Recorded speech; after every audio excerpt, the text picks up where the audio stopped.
time is now. The day is this one. The verse beckons, and we answer. What do we say? What do we do? We explore. We admire. We enjoy. The verse. We back, fam. And we here to check out what's going on with CitizenCon 2954. Let's make moves. Let's see what we got. So let's kick it off with the first trailer of the day. Let's go down to like 20 seconds left. You know what I'm saying? Oh wait, no. Disco was in here any second now. So hold on. Maybe they started early. I don't know. They started on 20 minutes. I see you, Disco. What up, man? Hi, everybody. Hey, buddy. Hi, everybody. We're back. True fact. It's been so long. Late night chill stream, Gerp. Hi, welcome to CitizenCon 2954. I'm Jared Huckabee. If you're in Hall A, let me hear you scream. If you're in Hall B, let me hear you scream. Somebody scream. I'm going to take this off. What up, Grumpy? Here, George. Come on, dude. That's George. Say hi to George. Hi, George. All right, you didn't see George.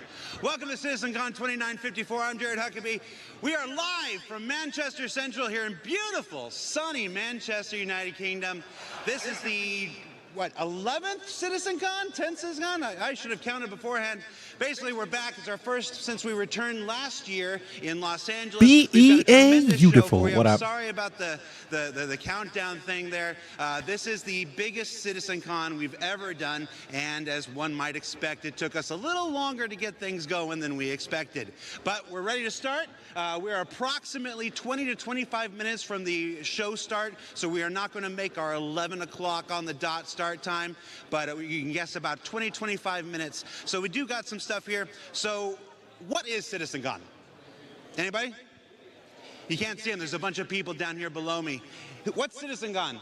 Phrasing? Nothing. Below me. Chips? I was watching at 6 a.m. Someone help me. Yeah, I couldn't do that, fam. I was Grand passed out at Vehicle 6 a.m. Showcase. We're not talking to that guy anymore. Solidly passed out. CitizenCon is our annual showcase of all the work our developers are doing for both Star Citizen and Squadron 42. It's also a chance for Star Citizens to come from around the globe and gather much as they're doing here. Let's take a look across the field here. I'm going to get out of frame here. Let's take a look at the field. Look at that. This is our hangar bay of the UEES Barbary. I love the fact that it's like a hangar. Every That's CitizenCon, we genius. theme our Hall B, our Expo Hall, to one thing or another. It's absolutely in genius. 2019, it was themed for Grimhex. In last year, it was themed for Pyro. This year, the UEE's in town celebrating Citizen Day, and we'll learn more about Citizen Day later in the thing. So what's on the agenda for this year? Well, CitizenCon, like it was last year, is now a two-day event. So we have a whole host of presentations today and then a whole host of presentations tomorrow. We're going to run them down now and let you know a little bit about what you can expect. So in about 15, 20, 25 minutes, I can't be specifically at this point. Chris Roberts is going to take the stage and kick off CitizenCon proper. We're just the pre-show here. CitizenCon is baloney. What? After No. Chris Roberts takes the stage, we are starting with Brave New Worlds. Now that is our core technology and Star Engine Group's presentation. You might remember that they kicked off last year's presentation with that amazing Star Engine trailer that was like 25 minutes long or something. We don't have a 25-minute long trailer today, but we do have a chock-full 90-minute approximately presentation of their Was that new my computer or Genesis theirs? I don't know, system, man. which is a subsystem within Star Engine that will let us build planets at the size, scale, and scope that we've always dreamed of. So you can check that out at the Check start that of out, man. start of the day. After that, we've got a social universe. Now this is the sleeper presentation of the entire thing. Now, we were a little cagey in the description on the website about what this is. You know, it's everybody getting together and playing with your friends and stuff like this. But I'll just say it's the sequel to a presentation we did approximately 10 years ago at CitizenCon. And if you want to look back at what we did back then, you can probably guess what it's about. Folks that are in large groups of people will want to pay attention to this one. After that, we're going to take a lunch break because this is a very long day and, you know, we all need to take a break here. That's your chance to get your snacks, get your food, say goodbye to your loved ones because the second half of the day, you are not going to want to be anywhere else but in your seat. Because when we come back, we've got that cosplay contest sponsored by Tobii Eye Tracker and then Dressed to Kill. Now, Dressed to Kill is also a sequel to a presentation we did in 2019 about armor specializations and basically bringing high function to high fashion in the universe. And then, as we said in our summary on the website, all right, so I'm gonna leave it up here shortly. I gotta go out to the smoker. We got some wangs that are being smoked right now. What you've guessed on it's part of the reason why there's no camera. It's here. And then finally, Beyond Pyro, where like we're here, right? Damn, I keep forgetting to turn my camera on. I'm silly, man. I'm silly, man. Well, guess what? Don't hate me. There's no 4.0 content at CitizenCon. We're all beyond 4.0 this year. Why you lying, bro? Why you lying, bro? Why you lying, bro? Why you lying, bro? All right, Why you lying, need bro? you to do better with your cues there. We're going to look beyond Pyro to what comes next. And then we're going to take a short 15-minute break after that, let everybody recharge. And then there's something on the schedule that is currently redacted. I'm not allowed to tell you what that is, but I'm going to tell you guys watching at home the same thing I told everybody out front when they were waiting to get in. Do not let any force on this earth stop you from being in your seat when whatever that is happens at the end of the day. And then on day 2, we come back tomorrow with a look at crafting your home. That's a look at base building, which we first introduced at last year's CitizenCon, and the new crafting system. The crafting system that aims to dynamically change the face of all life in Star I'm so excited for the crafting. We all know what redacted is. I mean, at this point, yeah. Miss that. Then Captains of Ministry, that's replacing our general ship talk. All right, time for me to head out to the smoker. So I feel like he's not going to be talking for too much longer. The timer's going to come back. No, they're just going to be talking for the last 20 minutes. Bet. I'll be back shortly. I'm going to go flip these wings. That will make crafting and base building possible with the return, with a revisit of an old friend that hasn't made its appearance in the persistent universe yet, but it's getting a big blow up before it does. So you're going to want to check that out. And then, well, if I can be honest, we got a tight zoom. You got a tight zoom? Yeah. Let me talk to you here, though. The Star's my destination. Star Citizen Alpha 1.0. If you're an old school sci-fi head like me, you'll recognize that title. This is perhaps, and you know me, I'm not the one to hype. I'm not generally prone to hyperbole. I'm always like cautious. I'm like, well, you know, it might be this, might be that. I'm going to tell you right now, the most important presentation we've ever done at CitizenCon. Mark it, be there for it tomorrow. Now, that's enough for me. We're going to throw it down to Dan, down on the floor of the hangar here, and we're actually going to explore a little of what's here in the UEES Barbary. Dan, are you there? Thank you, Jared. Welcome back to CitizenCon 2954. My name is Dan Howbrick. I'm the community producer here at Cloud Imperium Games, welcoming you all back to Manchester, home of the previous CitizenCon 2949. Although unlike then, things look a little bit different than they did before. That's right, as Jared said, gone is the grit and grime of Grimhex, and now we have the spick and span floors of a UEES Bengal-class ship. That's right, we are aboard the UEES Barbary, just locked in orbit above Manchester. That's right, this entire CitizenCon is themed and brought to you by the UEE Navy. Why, you may ask? Well, you'll just have to keep watching to find out.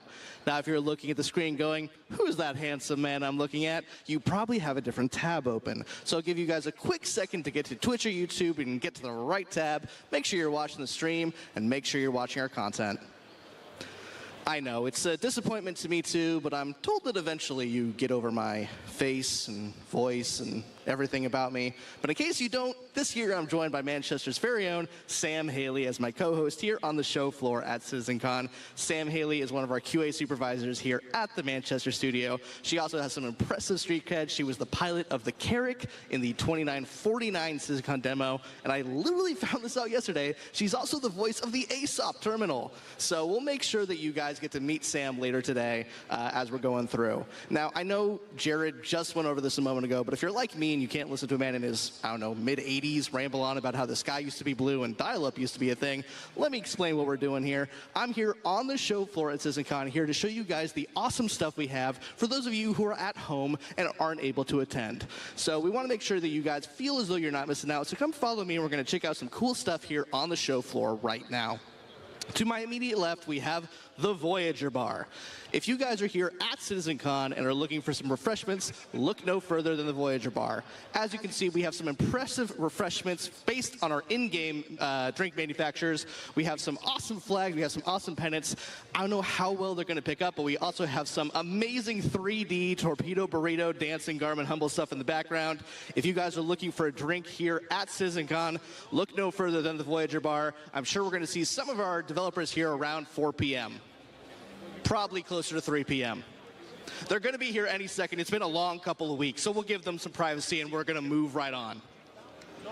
Also to my left, we have our Monster Tech Sim Pit. If you guys are looking to experience Star Citizen in a way that you've never experienced before while you're here at CitizenCon, then the Monster Tech Sim Pit is a great place to be. Using our VKB sponsored joysticks, these are awesome places to check out Arena Commander and Star Citizen in real D4D. Now over here, come follow me. We're just going, excuse me guys. Come follow me. Now over here we have our community booth section. We're going to be visiting the community booth section a bunch during CitizenCon, so I'm not going to get into too much detail now. But as you can see, all of our community booths are themed after in-game cargo container manufacturers. We have Anvil, we have Argo, we got RSI, we got Kovalex, we got MISC. All of these containers are filled with orgs and booths that signed up to be part of our community booths. There's some awesome stuff, like I said. We're going to be going there a little later today, so I'm not going to get into too much Citizens detail have arrived. right now. You got to get a little golf. There's some awesome stuff there, filled with groups that make the verse a more immersive, impressive, inclusive place to be. Excited to check them out later. Right. As you can see right here, we have our general lounge here at CitizenCon. If you guys are looking for a place to escape the humdrum and bits and bustle of the auditorium, the general lounge is a good place to hang your cap, sit down, and relax. It's also a good place for you guys skin you're to comfortable make new friends. in. That you guys part. are here for a shared love of Star Citizen. So if you guys want to make new friends, feel free to grab a seat. Ask people what their favorite ships are, their favorite ship manufacturer, their favorite game feature that may or may not have an issue council report. And you guys will make friends for life here it's at mostly CitizenCon, Drake, here at the not General Drake, Lounge.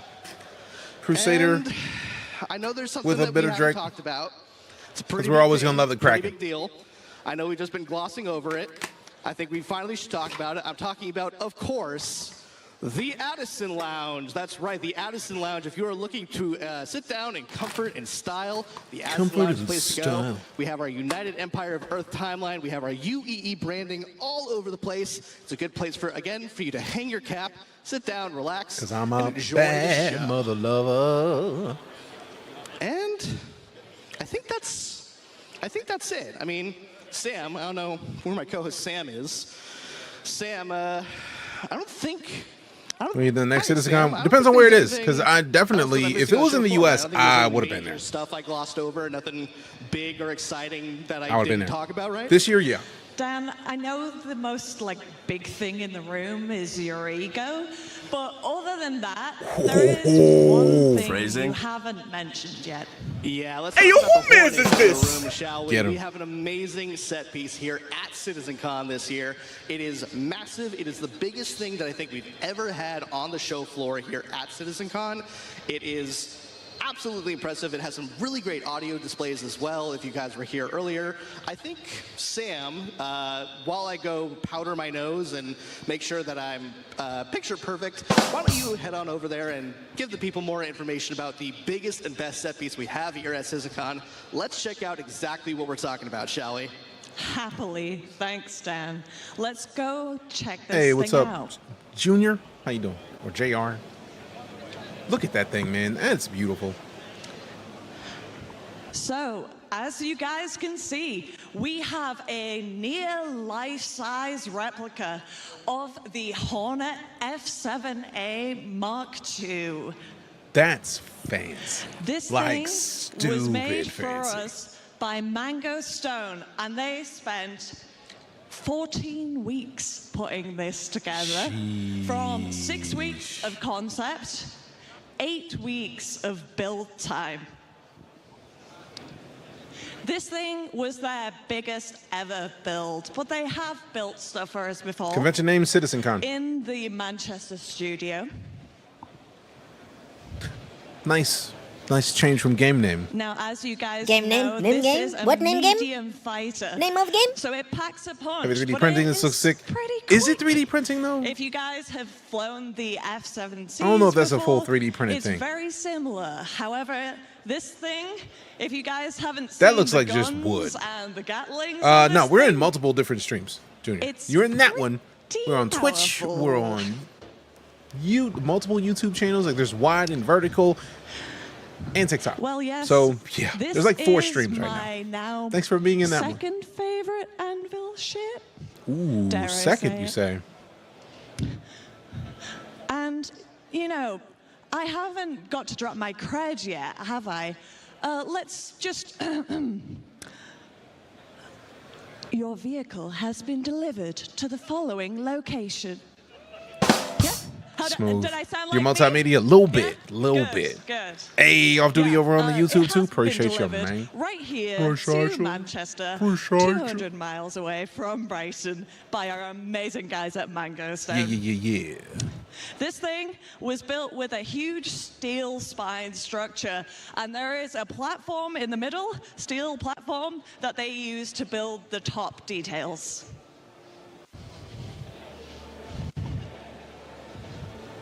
What the heck is that fly thing?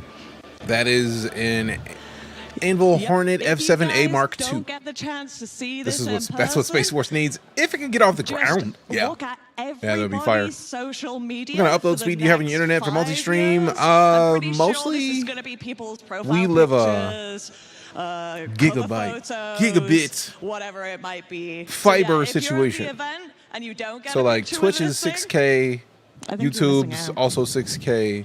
Then Shorts is yes. another 2, I Are think. Let me we see. ready to head over? Brill. The I Shorts think we're nearly vertical ready stream for the is- first presentation. But before that, I'm going to hand you over to Jared. Jared, over to you. Does it even show me? Hi, How Sam. dare you? Thanks, Sam. Look, there's Sam. How dare you? Show me. Hi. And there's me. I think it's probably And there's Sam. 2K because I can't see it. There's me. I can't see now, it. what Sam was far too humble to tell Rude, you but is that yeah. she, So as we're in her role in QA, 12, 14, has 16 more flight hours on the megs Hornet up a than second. almost any person at CIG, which is why we gave her the wonderful introduction to the Hornet. So Live you stream might remember Batman? Sam Yeah, from CitizenCon probably not. 2019. She flew the Carrack through the very first jump point to Well, it the depends very on the first Batman. visit at Pyro. So let's give Sam a round of applause, please. She was too humble to give her credentials herself. So now we are going to go into Hall A. Hall A There's a is confidence game? where Yes, there the is, Lab. the magic happens. It's where everybody needs to find their seat and get ready for the start of the show. So hey, if you're here in Hall One B, sec. let's all move over into Hall A. Because the sooner we all get in there, the sooner we can start the show. And the less I have to vamp like this. Everybody in Hall A. All right. So look, I'll show you how. Follow me. Do. If you don't know Hey, what but you- vamping is, vamping take a is picture? basically Take a picture? keeping the video live and that always way. be There you go. talking so that there's not dead Hi. air. So vamping is a thing that's kind of Oh, you important to have the a entire timer on it. process. I don't got that kind of time, man. Okay. You want to? I'll take the. No, I'm a professional. Hold on. Okay. No, let go. Let go. Oh, you got it back? No, seriously, give it to me. Like, hand that over. Thanks. Push the button. Yep. There you go. I'm a professional. Ready? Stand over there. Yeah. Hey, I gonna be.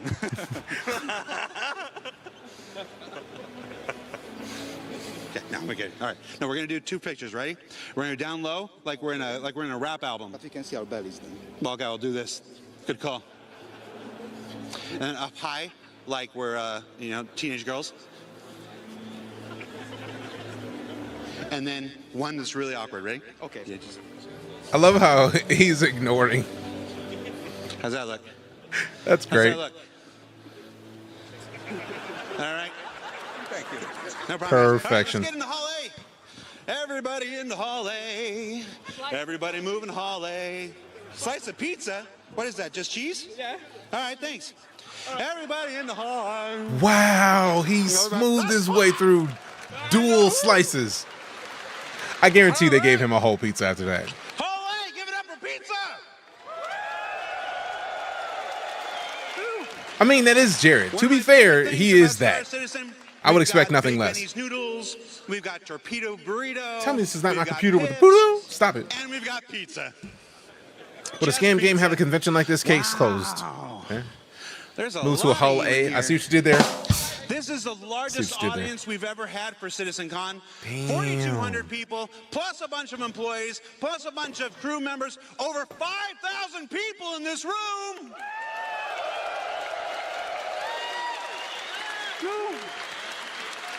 What, are you streaming? No, I'm just videoing. All right, well, hi, Mom. Oh, you're An entertainer by heart, easy. Absolutely Are you just easy. recording? Yeah.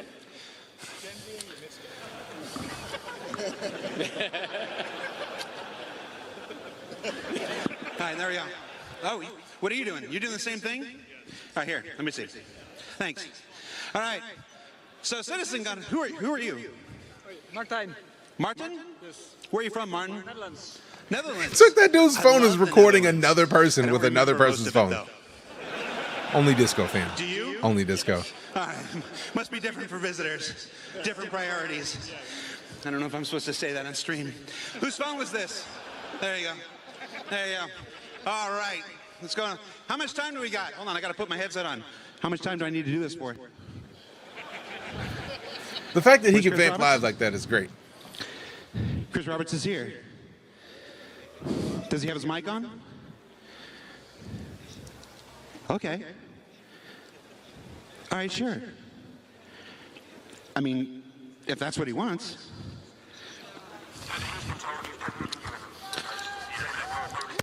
What is that about?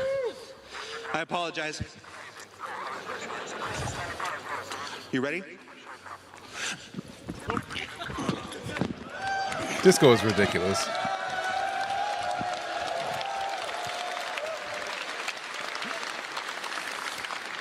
Who needed the pizza for power? I think I legitimately pulled a hammy.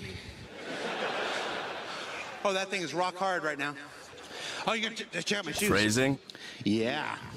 Donatello, Michelangelo, Leonardo, Raphael. Yeah. All right. So that's all I got, everybody. We're going to take a few short minutes. We're going to start the show. Chris Roberts, he's going to kick this thing off proper. So stay tuned. We'll be right back. You're going to love the show, everybody. Thanks. Hey. Enjoyable. All right, 8 minutes left, and then they're taking off the wings. Oh wow, like they're not joking. Like 2 minutes. 2 minutes. Hello, CitizenCon 2954. There's a lot more of you here than there were when we were here last year, 5 years ago. There was 1,200 people. There's almost 5,000 people in the building today, which is amazing. I'm so grateful. I know a whole bunch of you around that have come from around the world to visit the lovely sunny Manchester. But inside here, there's going to be a lot of very cool stuff, although in this up-and-coming presentation, you may see a few things inspired by the Manchester weather. Anyway, so like the first title of our first presentation, Brave New Worlds, we're on the cusp of a new era for Star Citizen because server meshing is finally a reality. People are making their first jumps to Pyro in Evocati testing right now, which is pretty awesome. We're going to True have it facts. out at the True end of facts. this year. Chris. So I think it was going to be a great new phase for Star Citizen. Agreed. And over these next 2 days, we'll talk about the new tech and tools in Star Engine that will help us craft those worlds that you're going to be flying around to. And you'll hear about our plans beyond 4.0 and how we get towards Star Citizen 1.0, which is out of alpha and for everybody to play. And a little later this evening, I've got a special surprise for you. You definitely want to stick around for the 5:30 show. Anyway, the team has worked really hard on the lead up to CitizenCon and this year to work on first of all, what you've been playing in live, what you're going to be playing, what you're going to see here. Yeah. So I'd like to thank them all for working extra hard and putting all their love and care, just like you guys love and care what we're building, into what we're doing. So thank them and you guys. Yeah. Appreciate you. Thank you very much. Without me waffling on, I'd like to bring CIG's CTO, Benoit Bézageur. Did I say it right, Benoit? Yeah, okay, good. I'm always bad with French surnames. To the stage to start. It takes a lot for me to not make an Archer reference. Those of you who have seen Archer, you understand the reference that my mind immediately goes to when I hear Benoit. That's a hell of a bit of music to get called out to, boy. Like, that intro though, sheesh. Bah. Hello. Bah. Bonjour, CitizenCon. Bonjour. Bonjour. Guten Tag, CitizenCon. Hola, CitizenCon. Ni hao, CitizenCon. And CitizenCon. I'm not gonna do this anymore. Cool. I am Benoit Beauséjour, or as some of you know me, I am Bob. It's right there, Reaper. It's right there. I just Today, immediately we'll talk pops. about I can't help Brave it. New Worlds. I can't This is help Pyro it. 2, Monox. It's a barren planet, Damn. not really habitable. Now, since the advance of our planet tech, we've always allowed players to circumnavigate I take a screenshot. That planets was pretty. and move from orbit to ground seamlessly, explore complex areas and intricate details. 4 minutes until Wang's. server mission, Until the Wang. We're going to need a lot more locations for missions and destinations for more life. But there's a major question that has always followed this project since the beginning of Alpha 3.0. How are we going to make a large number of planets and systems? How are we going to meet the fidelity benchmark we've established? In this technology update, we bring life to lifelessness, even to Monax. We take the physical representation of the terrain, the geology, the atmosphere, the climate, and the environment to create accurate biomes that spring naturally from the collision of all these environments. Coherent, denser biomes that follow the laws of nature that we encode into data. Data that we then leverage to place flora and fauna, yes, but also settlements, buildings, alien and human life in a planetary context. Really now. This creates worlds that are scientifically plausible, richer in gameplay opportunities. I like plausibility. We want you to find adventure just by going around the planet without a quantum point. We want you to find actions along your path. For this, we are changing how we made the game. We are scaling how we made the game in Planet Tech all 5.0. areas. This We'll is see in a not minute. just a Planet Tech update. This is a But collection I mean, I of don't know yet, systems so. that we call Genesis. Big old Genesis. Genesis. I wish they would have brought the Star Engine To help me explain all first, this nice and then work blew this up with nice Genesis. technology, let us kick us off. Just the order of And I that, welcome- in my opinion, would have welcome been our great, very but also own shit. I Ali don't know, man. Brown and Will They got Hine professionals for on phase this, so I played the one of fifth. Genesis. I played the fifth.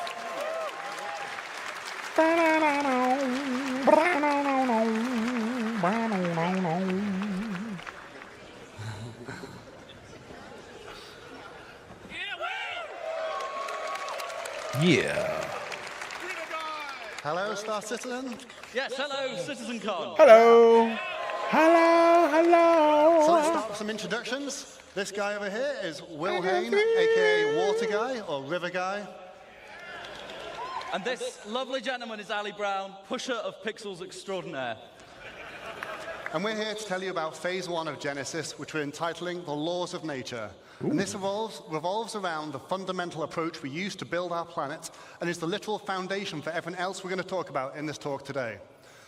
Now, it centers on data-driven, physically based rules that we aim to realistically emulate nature and its incredible diversity.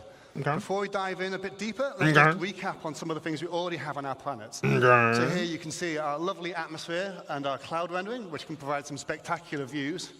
We have our on-the-fly terrain generation, which is no loading screens in our game, which we're very proud of. True facts. And then we have our scattering system that can populate these planets with many different diverse biomes. That's what they needed was the And we've been voiceover. setting quality benchmarks for each of these biomes as we come across them one by one. Just like Genesis. But what we have isn't perfect. This scene on Microtech, it Hopefully looks the servers great, weren't dying. but I mean, they it's always not do that, getting but the they same are in the density process that of you'd upgrading them, expect Dragoon. from a real pine forest. That's the thing that's That's happening. one of the things we want to solve. That's The the other, thing that's happening if here. I take you to the other side of Microtech, you'd be excused if you thought we'd just turned around and looked at a different part of the forest. Why is that? Well, this is because currently our artists create slices of biomes in great number, and then they distribute them across the planet using humidity and temperature properties. Each slice looks great in isolation, as you've seen, as you've explored. But this is not the solution to give us varied and natural biomes across an entire planet. Okay. Additionally, just using humidity and temperature limits us to only 2 degrees of variation. And that's not enough for the sorts of planets and worlds that we want to create and for you to explore. That's what's up, Dragoon. So I how mean, are it's we like gonna it's scale a up it's a our balance. generation? Like Well, a lot as of I said people before, is we're good gonna for the start with game, physically-based but also rules they that are drive testing everything. We want nothing to like feel 6 random on to these 8, planets. 600 we want no to limitations like on the number of 2,000 biomes. players we in the want infinite PTUs. biomes that are It's pretty continuously solid. changing across the planets. And we want extreme density, and we want to maintain or exceed all of the quality levels. What's the set biggest, for latest, our best existing updates? biomes. The most recent updates were they just added in the RSI Zeus. I got the Clipper that's in game right now. They just put new hairstyles and a bunch of cool stuff into the game. And right now they are testing for they had been testing 4.0, testing out pyro and jump points and whatnot, but also the server meshing of like having the ability to have hundreds of players in game at once, which is kind of crucial to the adding up to where the game needs to be. Only big complaint is for the reason I don't get normal salvage mission. Depends on where you are in the star system. That's first up. Plus, big patch with the PU, so things are always wonky. Yeah, every time there's a major patch, you get wonk. But I'm gonna resume this so that y'all can hear it while I go pull these wings off the smoker because it's at like 375, so they're like getting crispy. Burp. Most importantly, we want it to be scalable so that we can really scale up to the level of content that the designers are expecting. And from your perspective, we want you to be able to truly explore and find unique playing opportunities everywhere on our planets. So to start this, we're going to need more data. So if we see here some of our existing data sets on our planets, we have temperature, which we define locally and globally, and humidity, and that's it for now. With Genesis, we add many other data sets, such as the geology type, the soil type, and then we also go for things like the soil depth and the quality and the nutrients and many other properties all drive this complex data set that we use to build rule sets on that each individual asset can describe how it should work with them. We're going to put something together and show you some demos today using some of the assets that you've already know and love in the PU. Although you might see some new stuff later, we'll save that. What you're going to see is a vertical slice of development. It's very early stages, very work in progress. You might see some bugs, but that means it's only going to get better, so be excited. The #1 challenge with planets in our game is scale. In no other context do you need a planet to look great from first-person perspective when you're stood among the trees. You need it to look great when you're in a spaceship at a quantum marker miles away, and everywhere in between. There are no loading screens, you see everything. We cannot afford for it to look bad in any of those scenarios. So, let's start from a ground perspective. Demo #1, let's have a look.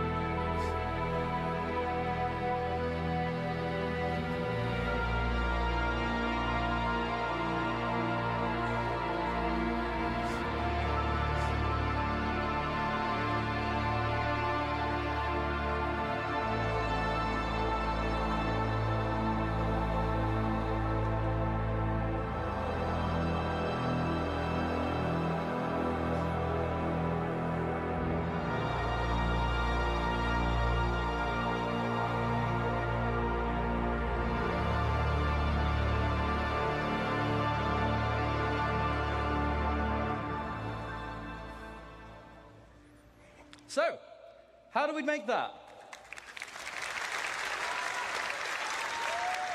Thank you, thank you. So, let's talk about first what's underneath it all. The ground! So, in our previous terrain shader, we just switched between different ground textures depending on climate and didn't really consider the unique properties of each type. Now, the terrain shader is based around 4 layers. We always first consider bedrock at the bottom of it all. Then, where appropriate, we add layers of soil of different types. We then add debris where appropriate, whether it be pine needles, dead leaves, etc. And then when it gets cold, we add snow.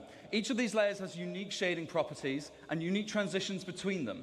Because we do this all in one shader, we're able to achieve that as well as being performant. We can also use things like water saturation to darken and tint the soil and other properties to make it look more realistic. But that's not what filled most of the screen in that demo. That's the vegetation. Like what Ali said, we want to emulate the laws of nature. So in Genesis, we have rule sets for every asset that tells it how to respond to our rich data, whether it be soil type, water availability, temperature, geology, or whatever. We assess the viability and the vitality of each asset and compare them to decide what is likely to spawn in a natural environment. This automatically creates the cohesive environments that you saw in that clip. Not handcrafted anymore. No one has told those ferns and those pines to be like that. They each want to be like that. And that's what we're doing, multiple assets coming together to create a unique microbiome. What about trees then? Same thing. They have a larger requirement for space. They have a larger requirement for nutrients. That's how you see the distribution, and it's how it all works. Let's meet the flora that came together to make that forest,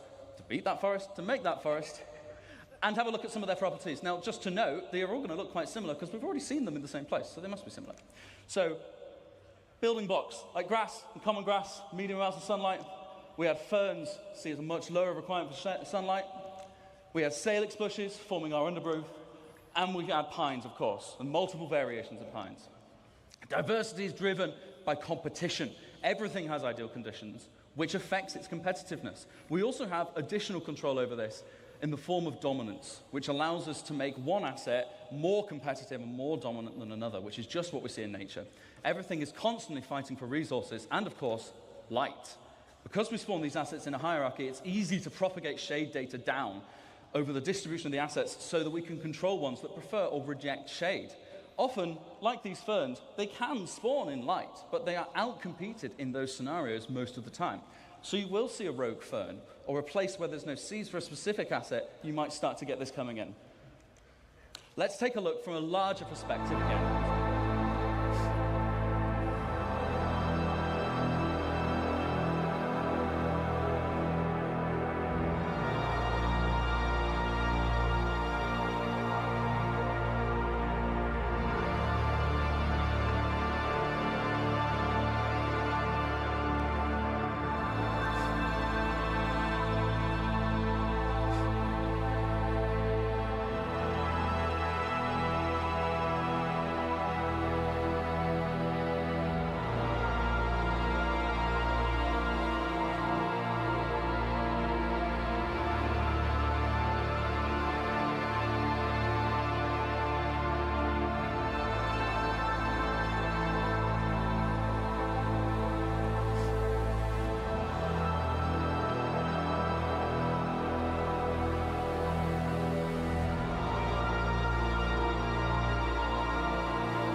So to take you through some of the things we saw in that clip, let's talk about rocks first. So anyone that's done a lot of ground driving and ground vehicles might have seen that our rocks sometimes feel a little bit randomly scattered and can be quite an obstacle sometimes. So in this clip, you saw that the rocks are no longer randomly scattered, and they're now placed based on physically based rule sets. And this logical grouping is achieved via erosion simulations, which we run offline to build localized data maps. And they describe the size of the Tim, I'm back. How aggregate much did I rocks miss? and the density How and much where they did should I naturally form. miss? And that means we get things like How these much natural did I clusters of miss? boulders at the forest edge underneath the cliffside. It's nice, but there's more And than on that just note, an you might aesthetic have point noticed to that it. the I feel cliffs like, have been yes, drastically improved in how that's they the whole point of shade. this presentation. We also see How much have I the missed? natural Lots of clumping trees? All right, cool. vegetation caused by seed dispersal. I'm going to go back by like a couple minutes, if I can, Some of the without things we saw in that doing clip. everything. Let's talk about rocks first. Away, and everywhere in between. There are no loading screens. You see So, everything. before we go any further, I know there's going to be a question of like, But DJ, you just said you did some with some smoked wings. look at that. That is my seasoned smoked wing. Creole seasoning. Garlic powder. Thing looks great. Well, Star Citizen drops on Twitch. Not that I'm aware. What's good? Oh, tis. We cannot afford for it to look bad in any of those That would be scenarios. tight if they did have drops. Let's start from a ground perspective. Demo number 1. Let's have a look.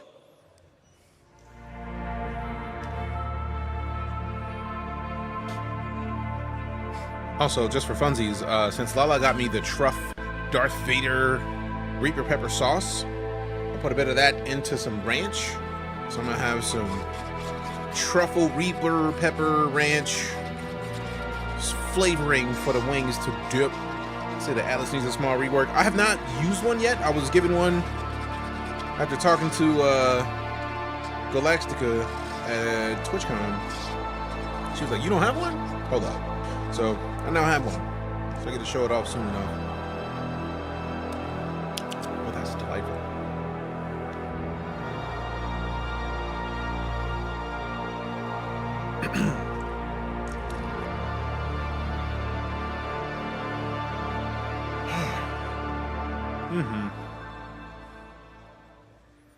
Can't see where you're placing well. How do we make that? I get a feeling they're going to tweak that.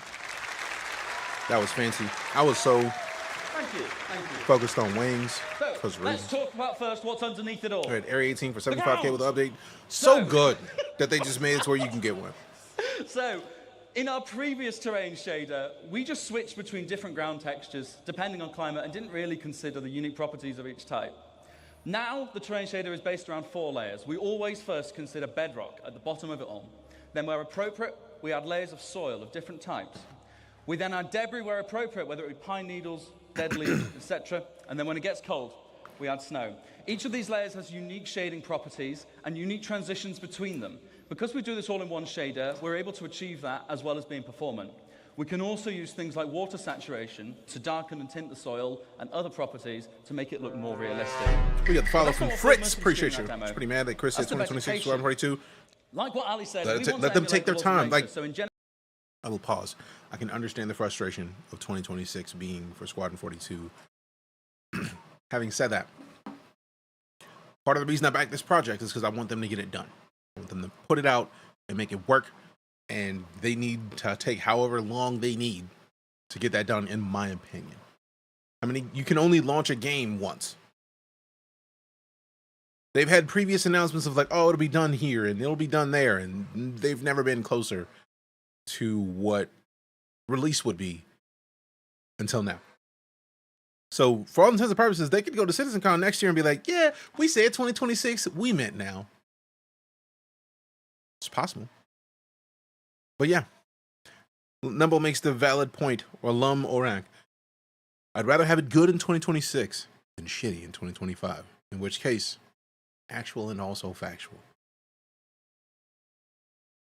Genesis But the show was rules sexy, it with a that couple every crashes during the asset demo makes the tells case for it more how to polish. respond to our Yeah. risk data, whether it be soil type, water availability, temperature, geology, It's a very good whatever. point. I try. We assess the viability and the vitality of each asset and compare them to decide what is I likely want them to get spawn in it an done, actual but environment.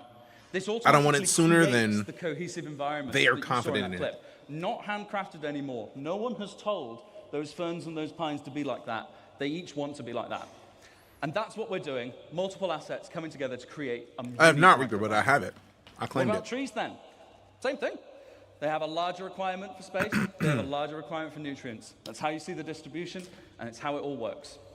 Let's meet the flora that came together to beat that forest, to make that forest, and have a look at some of their properties. Now, just to note, they are all going to look quite similar because we've already seen them in the same place, so they must be similar. So, building blocks, like grass and common grass, medium amounts of sunlight. Got me on it, We don't have cross the ferns, streams. see as much Yeah, lower you shouldn't. requirement for sunlight. Never should. We have Never a good salix idea. bushes forming our undergrowth, and we add pines, of course. And I love the multiple- fact that they showcase each one of these areas with each one of these types of vegetation. You may not see it as nicely on verticals, but like the fact that they have a sunlight, humidity, and temperature requirement as well as pH and distance apart, powerful. variations of pines. Getting these ships from Diversity bugs. is driven by competition. Everything has ideal conditions, which affects its competitiveness. We also have additional control over this. in the form of dominance, which allows us to make one asset more competitive and more dominant than another, which is just what we see in nature. Everything is constantly fighting for resources, and of course, 5 County light. Andromeda and a Cuddy Black. Because we spawn these assets in a hierarchy, it's easy to propagate shade data down over the It only distribution expired of when, assets like, so that we can it control already ones that expired? prefer So or that's reject one of the shade. bugs that you got? Often, like these ferns, they can spawn in light, but they are outcompeted in those scenarios most of the time. So you will see a rogue. I love the fact that they or a have it place to where, like, it's hey, gonna look, seize for a these specific plants could be asset, wherever they you might want. They start to choose get to this be coming here, in. and they showed Let's up, take a look and it from was a not good larger for them. perspective again. They were there, and the other plants were like, Get out, Playboy. you don't think much of it until you get into a place that has trees, and you wouldn't think about whether or not it makes a difference to have vegetation. Like, why would it matter? And then, nah, man, they're growing stuff out here. All right, cool. What are they growing? Where are they growing it? Makes me excited for the potential exploration gameplay. Exactly. For places that already exist, it's like you have an idea of where on the planet you can tell, like, all right, this place does not grow stuff very well, but this other place does. Why? You can go find out. This music is always exemplary for this whole team, man. Every time they put a trailer out, they got real good results with just calculated planets without hand-placed stuff. Makes me hope that future systems can be built faster. Yeah. I feel like that's part of the reason why Star Citizen is taking so long. They're building the tools to make the game they want while also making the game. It's a lot. So, to take you through Like, for all intents and purposes, they could have gave us Star Citizen ages ago. Would we be as happy as we are with what it is now? If they did. Like, before they redid the planetary tech, they could have gave us that. Hands down, no questions. They could have just gave us that. Nefs with the follow, appreciate you. So the fact that they didn't means that they're like, hey, look, we're not happy with this. Let's fix it. Let's make it better. And they've been doing exactly that. Do the planets still have the weirdness at the north-south poles? I have not even tried to go to a north or south pole in a while, so thank you for even bringing it up. Gives me something to do.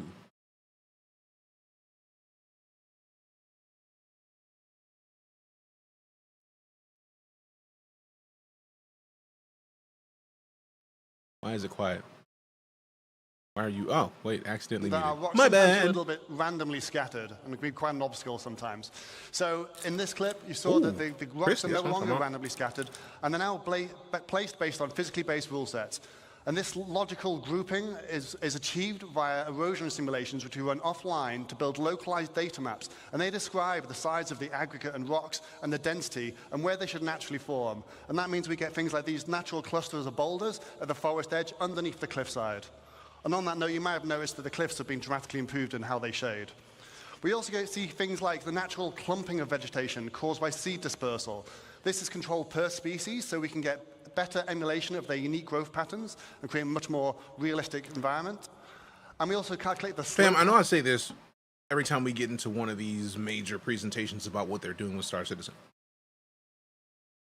I don't foresee for one moment that this is not something that they are going to license to other places to make games within. Why would you not? Like, this is a lot of detail to put some trees down.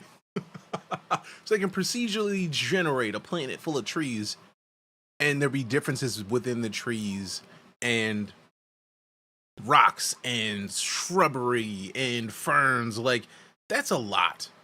There's no Earth where this doesn't get licensed to somebody to make something within it, which also gives me hope that we're going to see like other sci-fi universes in this engine, because they're making all the tools to make it possible. Aspect, which is the exposure to Star Engine vegetation, presentation, to for solar sure they'll try to radiation, license that out. and Yeah. other environmental factors. And this allows us different species to flourish in different conditions, as we can see on different sides of this valley. Then over larger scale, we calculate the age and vitality of each tree individually to drive exactly how high they should be, but also the color of their leaves. Come on. Now, this isn't the only thing that will drive the color of the leaves. We're going to introduce the concept of seasons to the game. And this will mean our planets will evolve through the year, and we'll be able to shed leaves from trees and have the grass wither in winter. Come on, bro. That's wild. impressive and wild. So as you're starting to see, all these rules. All right, let me hide my cam because I know y'all don't necessarily want to watch me eating wings, even though these wings are delicious. Biomes. Let's have one more look at how this varies over a much larger scale. Hey, I see you with that follow on Twitch. Snaps, appreciate you.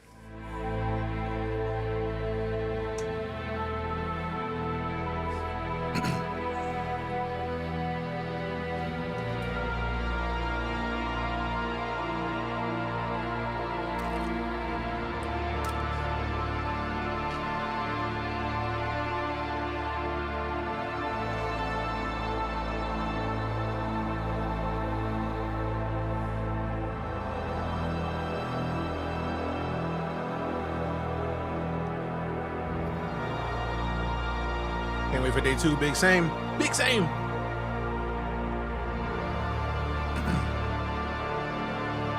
With seasonal weather comes animal migration. Yerp. If they have this kind of team that's literally just focused on vegetation, yeah, that's going to be a thing.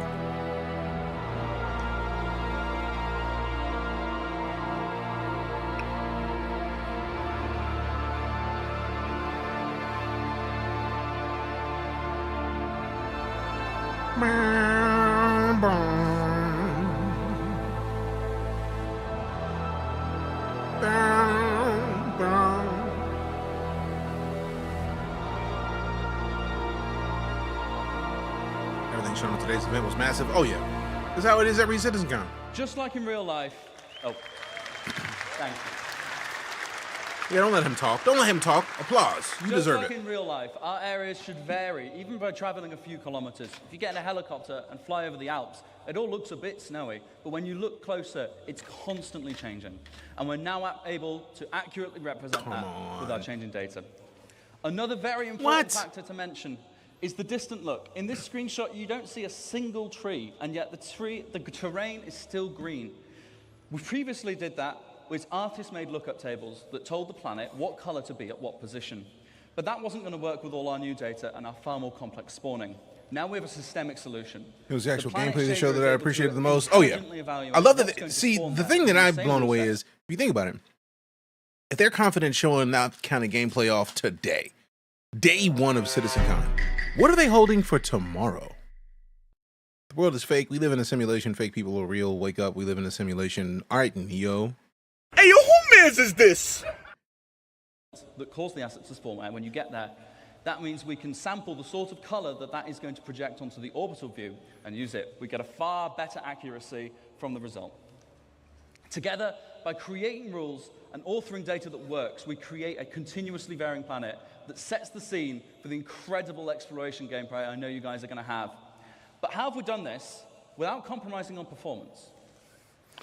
So yeah, with all this new data sets and these physically based spawning rules, you're probably wondering, how is this going to handle in your CPU? We don't want to melt anyone's CPU, so we've redesigned all of this tech to work much more efficiently than before, and now it can run on many cores. This allows it to be run perfectly well on both the CPU and the GPU. So we've redesigned our framework so that we can run it at both and swap between them freely. Now, the benefit of this is we can do things like, first off, move the terrain system to the GPU, and we've now done that to get some incredible performance improvements, but we then also cache the results in some what we call a virtual terrain texture. I'll give you a quick demo of this now. This is now vastly faster than the previous system, but it also allows us to generate the terrain in much higher resolution, which means all the popping you can see on the mountains as we're approaching, all of Bro, that this should is be completely wild. eliminated on the right-hand side of the Absolutely screen. wild. Calvin, we're looking at CitizenCon. They're covering the terrain and how they're updating the game of Star Citizen and, by association, Squadron 42 with their new engine technology. We've gained by making our terrain system more efficient. We've been able to introduce some improvements, including high resolution GPU's melted. Can I ground trade it in for a textures, better one? proper blending Always. between surface types, I mean, and hopefully. of course, better tiling. If you're familiar with any of our planets, we've taken off all the assets so you can see the issue. And now how it looks, Oh, damn. you don't see those lines going at all. Always a good idea.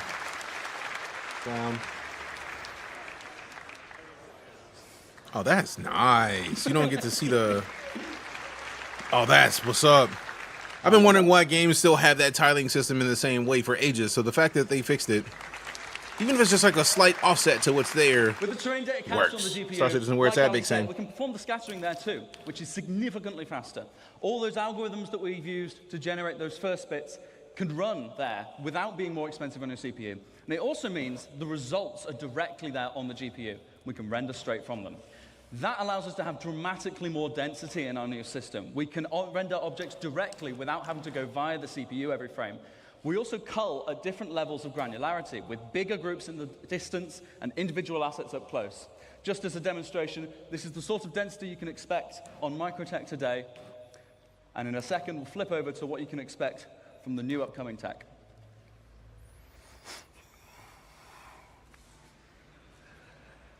What? What? Come on, bro. That's not. In a second, we're going to turn on. That's not a forest. That is one big tree, bro. That is Captain Planet going tree, tree, tree. Everything's a tree. We're going to turn on the culling groups emotes you can see. These are the groups that we create of those trees and of the terrain. And as we get closer, we shrink them so we're more intelligently rendering what we need without having to assess each tree individually. Bro.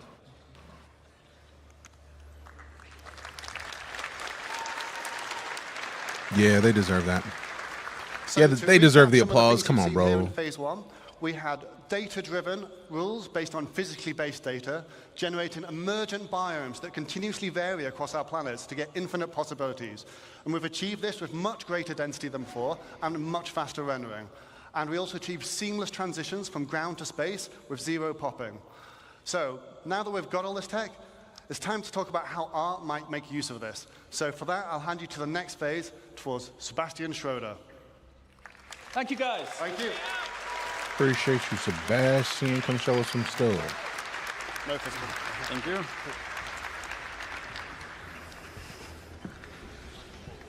Wow. Thank God there's only 20 of you. Otherwise I'd be nervous. Let go. Right. Thanks for having me. I'm here on behalf That alone of is the huge, content truly. team, and we're very excited to Because finally show now you some of the things forest we've been working on. biomes will look way more As you've populated just seen than from they Will and have. Ali, the system keeps growing, both complexity and So yeah, I decided capability. I'm gonna keep So our the camera libraries have on. to If you grow don't want to see me alongside it. eat wings, sorry, dog. Wait, should I click? Sorry, dog. No. Sorry, dog. Sorry, dog. No, I should click. Blah. Blah, blah, blah. K-R-A-F-T. Yeah. Oh, Big, there we big, go. big. I don't know what they're So, doing. our I goal don't know with the what they're content is to provide. Our goal is to provide the content that the system needs to populate every corner of every planet with I mean, realistic luckily we're down to environments. 2 wings, so it's not And like you this get content to, is you what have this to phase watch. of Genesis is all about, emergent biomes. For our first example of today, it's almost a shame Will left. I'm so happy because that the it's crispiness moisture, got But put let's in look there. at very high moisture and medium Very to high high moisture. temperature. Moisture. Hey, meatballs and tomato sauce today. Nice. Meatballs are always the dub. Hold the hell on. Genesis is all about. Our goal is to provide the content that the system needs to populate every corner of every planet with realistic environments. And this content is what this phase of Genesis is all about. That Emergent looks like a biomes. swamp to me. For our first example of today, it's almost a shame Will left because like, it's about moisture. But Yep, let's swamp. look at very high moisture and medium to high temperature. That's a swamp. Golly. Also,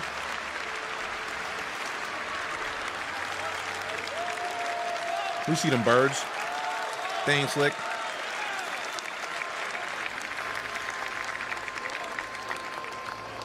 Soda Yoda.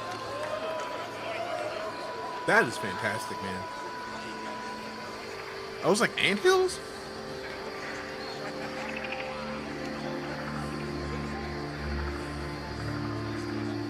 Appreciate the likes, Joshua.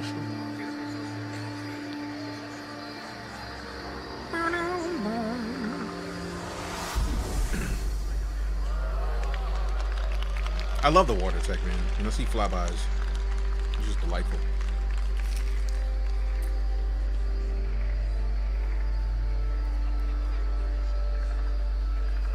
Bro, I've outdone myself with these wings, for real. For real, for real.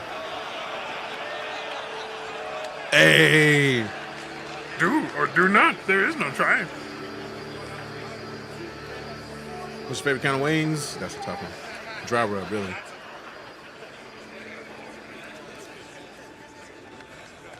So the one was crispy.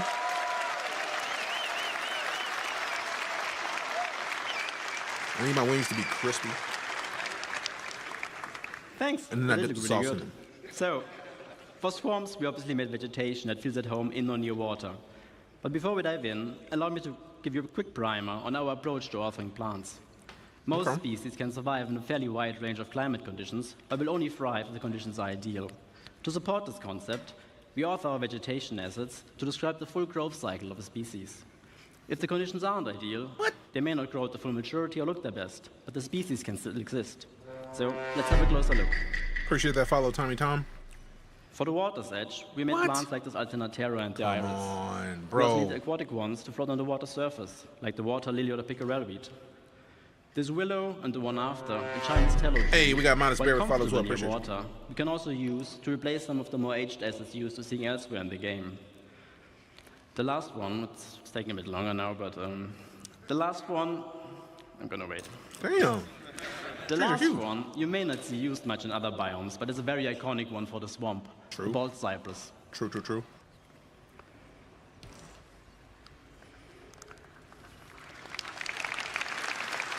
Then they have to license this out. They have to. This is too much So tech. another feature we need for make a swamp experience a proper one is water injection. Over the last year or two, a lot of work has gone into improving the way our water reacts and renders. So naturally, we wanted to make a biome that highlights those advances. Let's have a brief look at what it's like being inside the swamp. What? If you walk or Bro. swim through the water, you may come across obstacles like logs or debris floating on the surface. They will react to the player character and can be pushed out of the way. Let's go. We were also pleasantly surprised when we first saw how the water simulation systemically affects assets floating on the water surface, making for some really immersive moments. Wow, bro. I didn't even see the fish. What about alligators? It's a swamp. That's all I'm saying. It's a Now, swamp. Expect before I it. get to our second use case of the day, a quick disclaimer. Obviously, all the things you're seeing here today we're still actively working on, but this one in particular, it's a bit early in the process. So let's have a look at extreme object density next. With the data saying we should have high rainfall and sunlight year-round, it's the perfect condition for our next biome to appear. Be lucky you don't get stuck. Yup. Borderman walks in swamp, snap, pretty much. Speaking of jungles, jungles came up when they showed the swamps in the first place, so this makes perfect sense that they would be working on these. By the way, new Predator, that would have been great. Also, fam, I am so stoked at the quality of these wings. And I only spent $20, and it's like 30 full wings. Like 28, I think it was like actual, like the drum and the flat. But like, it's the entire 3-piece connected wing. So like for $20, less than 20 in fact, because one of them was like $7 and some change for 14, and the other one was 9 and some change for 14. So 28 wings, which would otherwise be 56 wings if you were to order them at like B-Dubs or somewhere that splits the wings, or like Wingstop, for $20. All I had to do was season them, smoke them, bake them. It's really a family pack if you eat them all yourself. I mean, you didn't see the whole. Before we continue to get caught up, actually no, I'll let that play since they're doing what they do. They're making moves. I'll show you how many wings I smoked.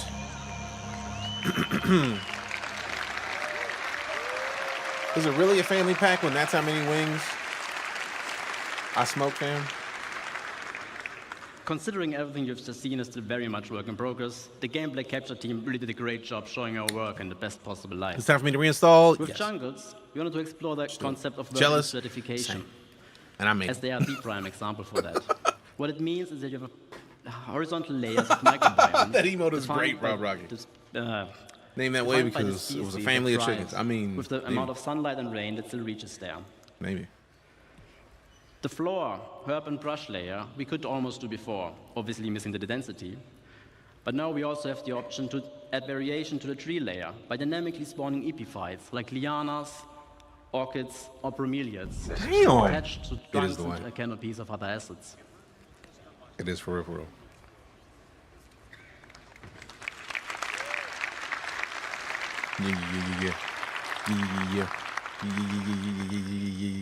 With this and improved density, wonder if we'll see tree climbing since they're pushing for more verticality. And probably. The best part is, we don't even need a lot of different species to create what we refer to as a canvas of a biome. The idea being that we can vary what kind of forest you're in by adding or replacing the plants that visually stand out the most. Now, to get us started on our certification, we made epiphytes like the Epiprenum and the bromeliad, including a potted version for your herb. Then obviously you need lianas for a jungle. And we also made the grias, which add character to the herb and tree layer. For tall trees, we decided on a fairly generic rubber tree, as its different growth stages serve as a nice foundation for all height levels. And that's pretty much it, what we need to make a pretty good base for jungle. Sheesh. Sheesh. Now, for our third and last use case, let's pretend the data indicates regular rainfall and moderate temperatures. This climate would support a lot of different forests, but we also wanted to use this opportunity to explore extreme scale. And they're just really cool.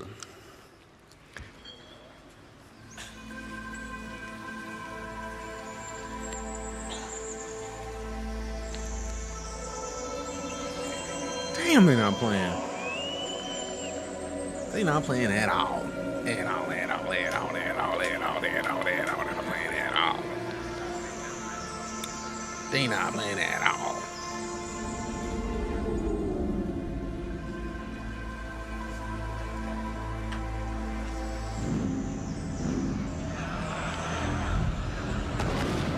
That's right, that dragonfly, let's go. Will the trees break under their weight? I've been hoping to see it. Beware of Ewoks, always. That's too much grass for there not to also be raptors. All I'm waiting for is clever go. Yeah! Like immediately. Immediately. It's gonna happen, I'm sure of it.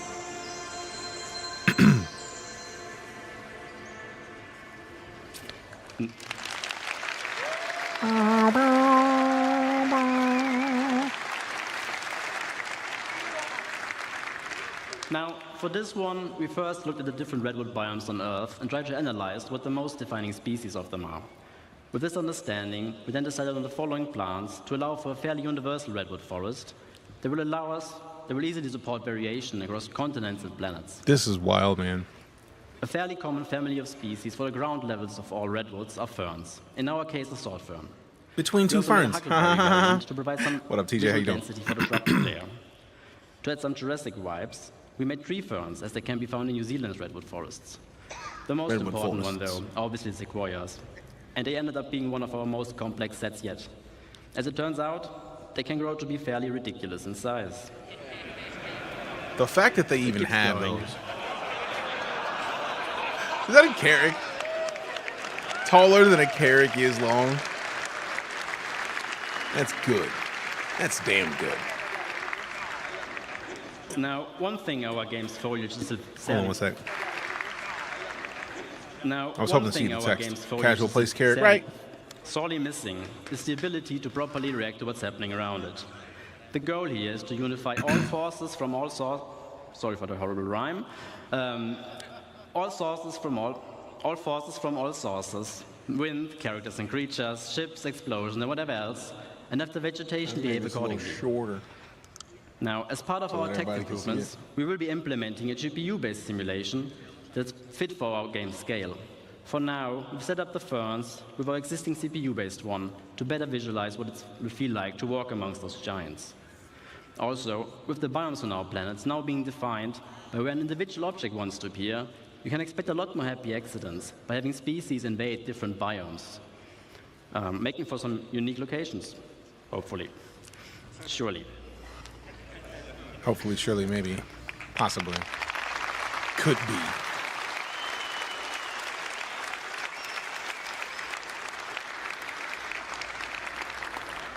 Now, before I get to disappear off stage, I just want to say a big thank you to everybody involved, especially my team in Frankfurt for doing such amazing work and being all around great people. And also to all of you guys. I really hope you have a fantastic CitizenCon. This concludes this phase of Genesis, so please welcome Ian to the stage, so he can tell you all about the next one. Welcome, Ian. Get out here.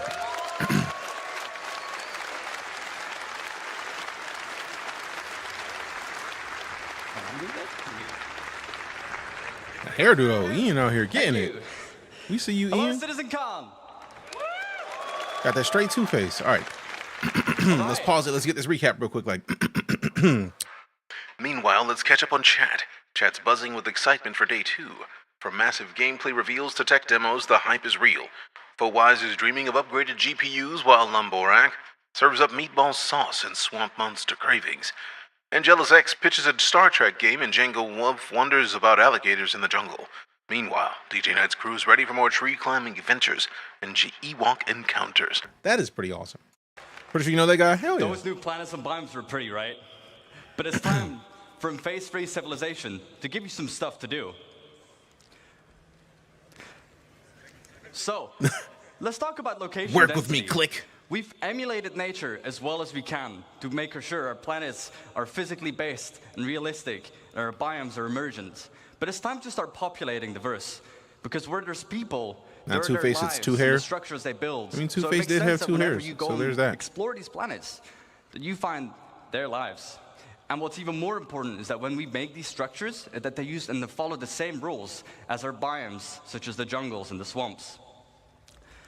But before we continue, let's first take stock as to where we are now. At the moment in the verse, we have these custom, beautifully made locations, such as Ghost Hollow, we've got our distribution centers, or even just some outposts. And these have all been handcrafted by our designers and artists to hit that benchmark. Yep, the detail is and they've wild. been working directly on the planet. However, going forward, this doesn't really scale with how we want to go forward with the game.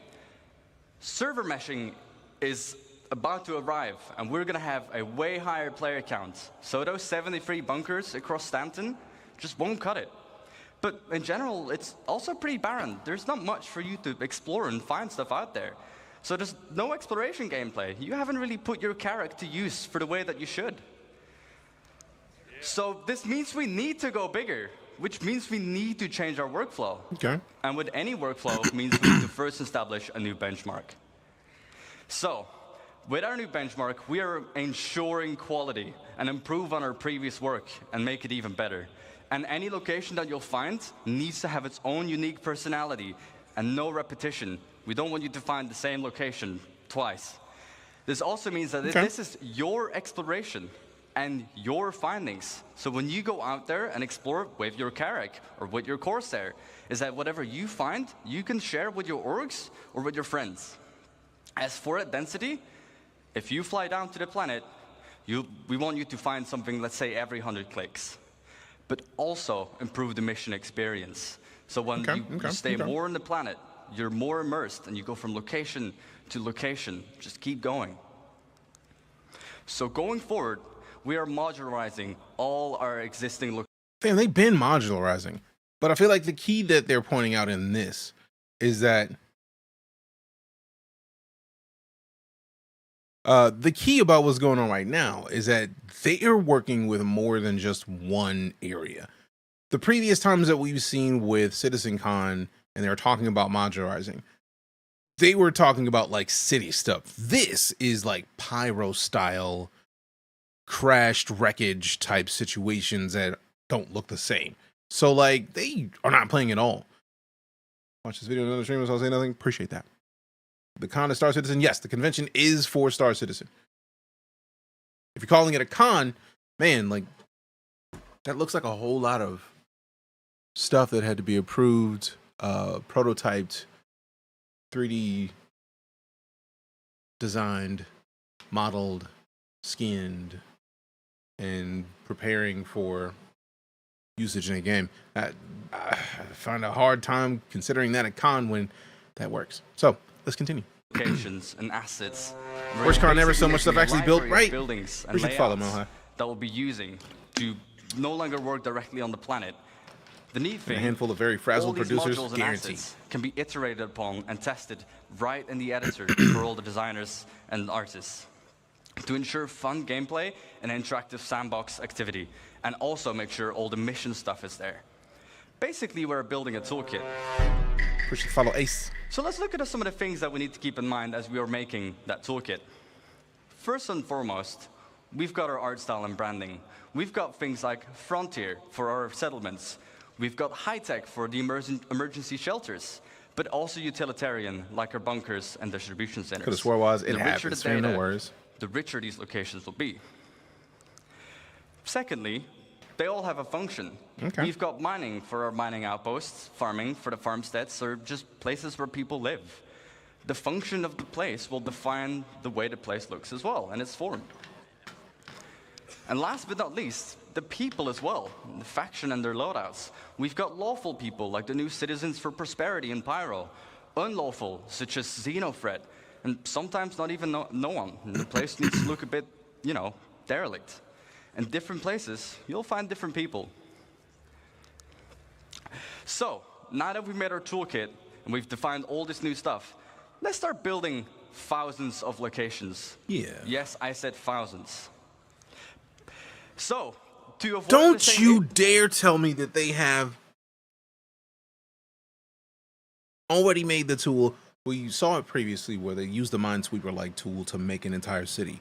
If they have upgraded that tool to the point where they can just build stuff over an entire planet, I'm done. Let's find out. Issue of working on directly in the planet, I'd like to introduce to you Starchitect. Man, come on, bro. Don't play with me right now. What Starchitect allows us to do is directly on a planetary scale scatter all these new libraries and modules and assets and no longer work directly on the planet. And it uses the same logical rule set as our emergent biomes. And it also gives us full control over the data that we set on these locations. So expect locations in places where they make sense. Yeah, but even if it's the tree system coded for points of interest, the tree system seems like an evolution of the Minesweeper tool they used to create cities in the CitizenCon from like 2016 or 17. So like they're showing in real time how much they've updated each group of these sets of tools to make them even better. New Genesis data and all these new libraries and chuck it into Starchitect and see what it gives us. That may be your belief, Matt, but I disagree. As you can see, we're now able to make full-size locations, and they will look completely different based on where you'd find them. The layouts are controlled by the rules, and it will reflect its place in the verse.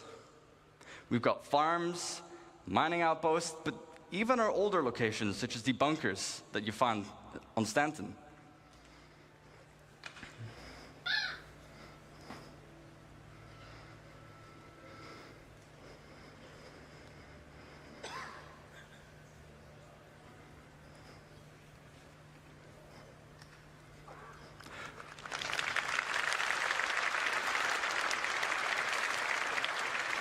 So, let's look at an example and kind of use the tool to really, make a location.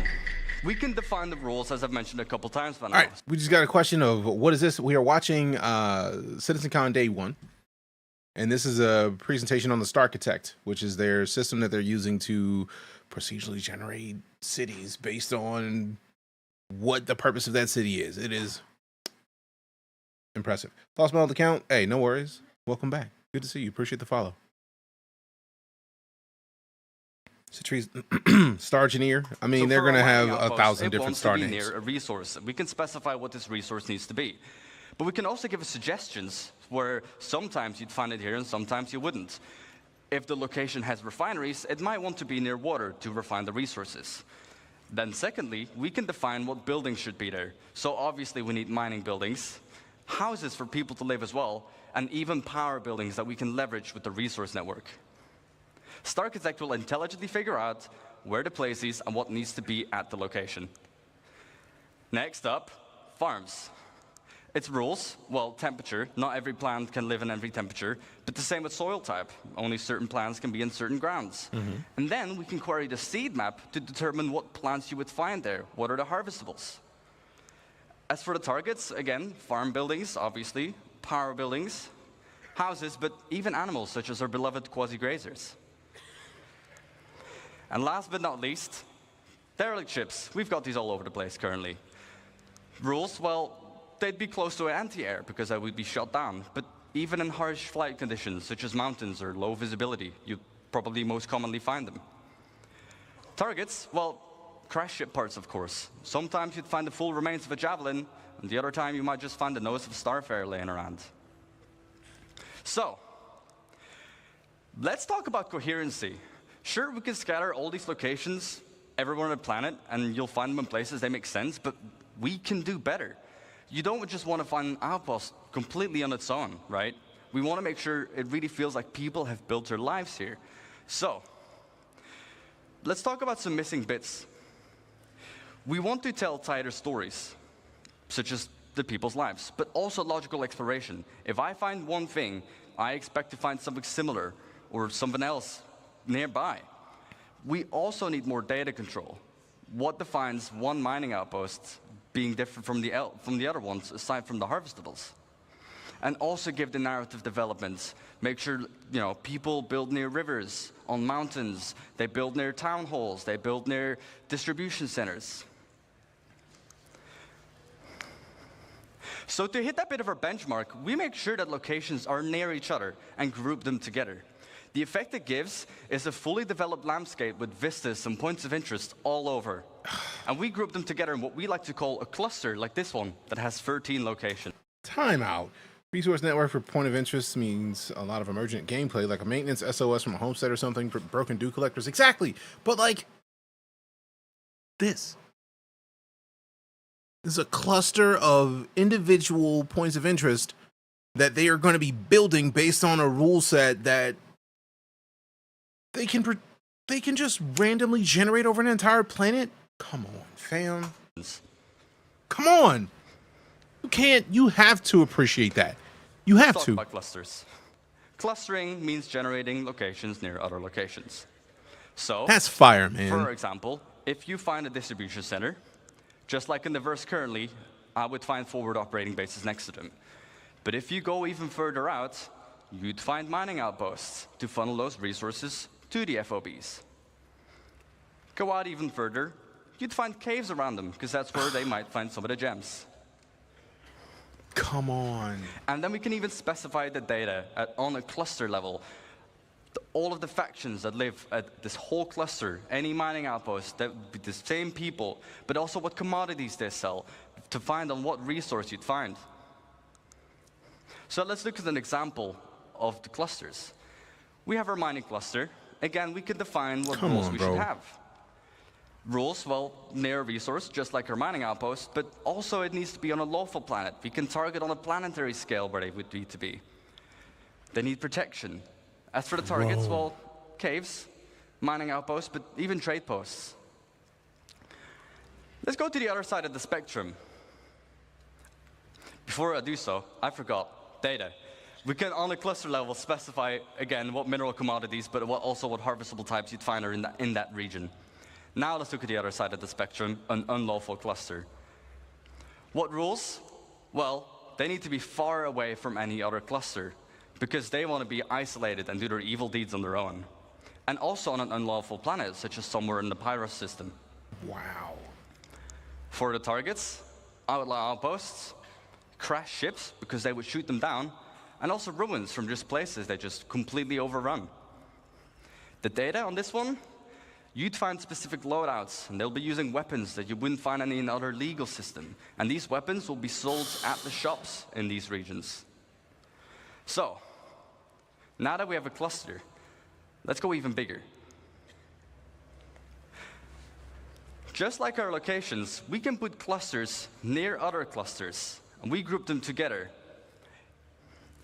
ranging between 10 to 15 locations each. Bro. And we group this into what we call a sector. Bro, they just explained the concept of clusters.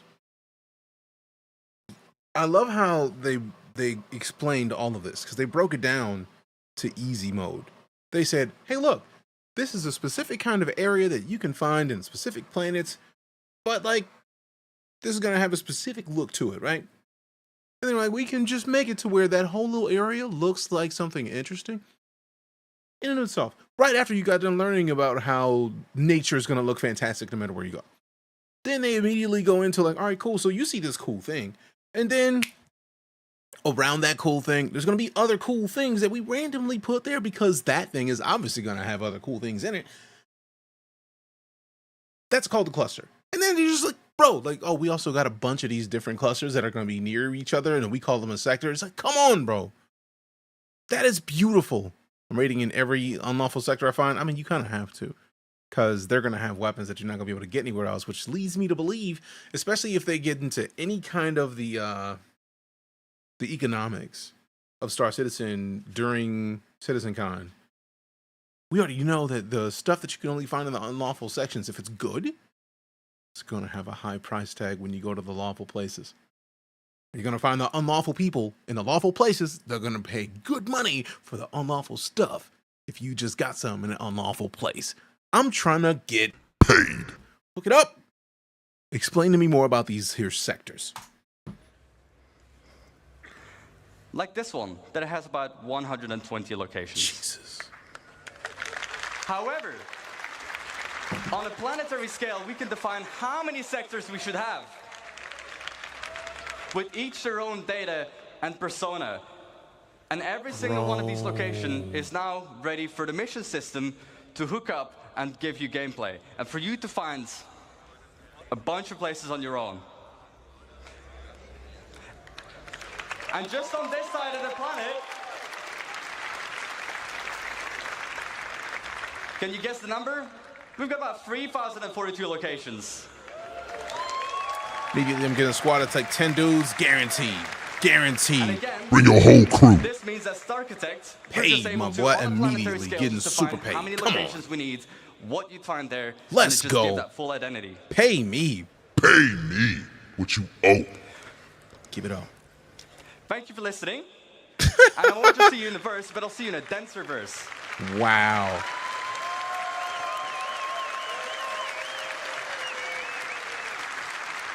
However, this was only the first phase of civilization. Let me introduce you to the stage, the person who will introduce life at these locations, Francesco Raccucci.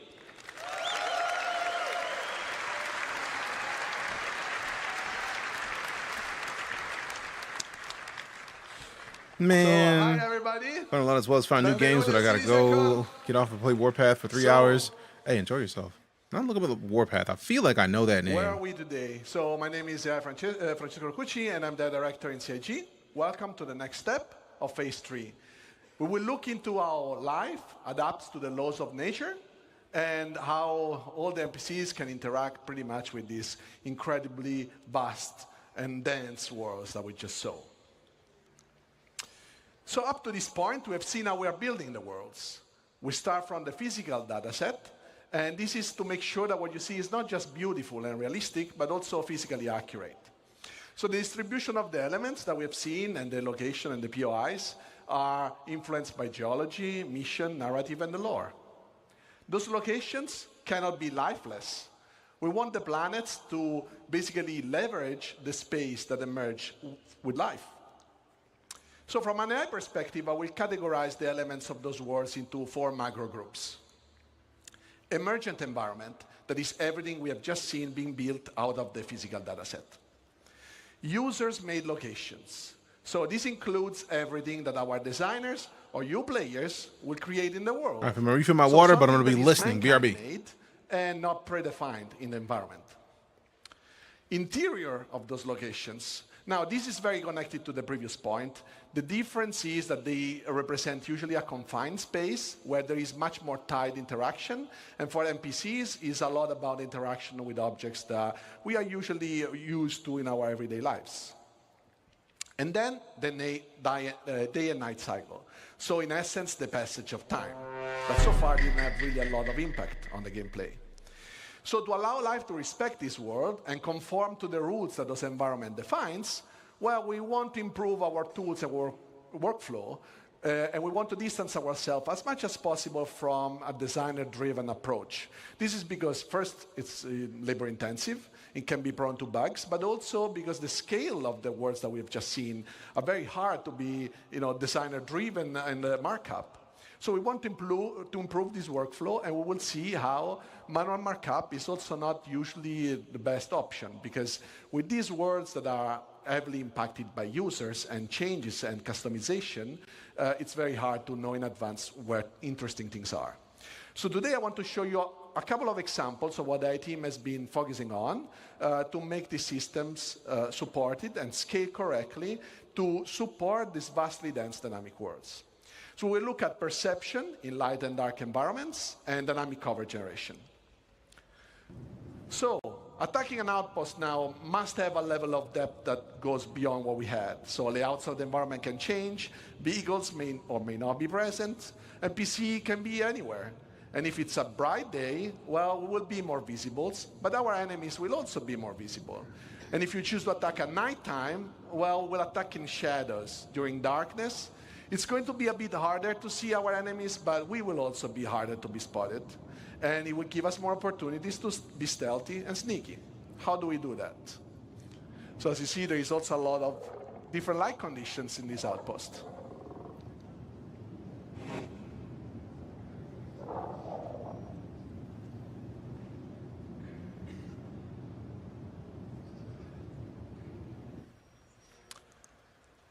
So in this scenario, we will start look at our Item back. I had to sneak a couple more wings because they're way too good. We got Alex and Bio with the follow. Appreciate you. Or Alex with the share. Bio with the follow. Appreciate you. Pokemon Lucario. Wet at. That will impact vision.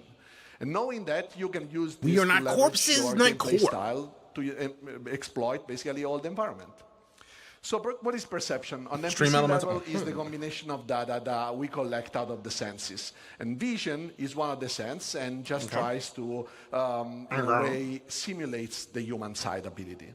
So designers can already tweak I know, everybody adds these. And one way is regularly. Daniel the Demon mostly, because Daniel likes to talk about corpses. And the light condition have a direct impact on how quickly an NPC will fully understand, for example, if there is an hostile in front of them. And obviously, there is condition of light that designers can control, and some others, like the day-night cycle, that they can't. So in this video, we'll see two main that Copian, though.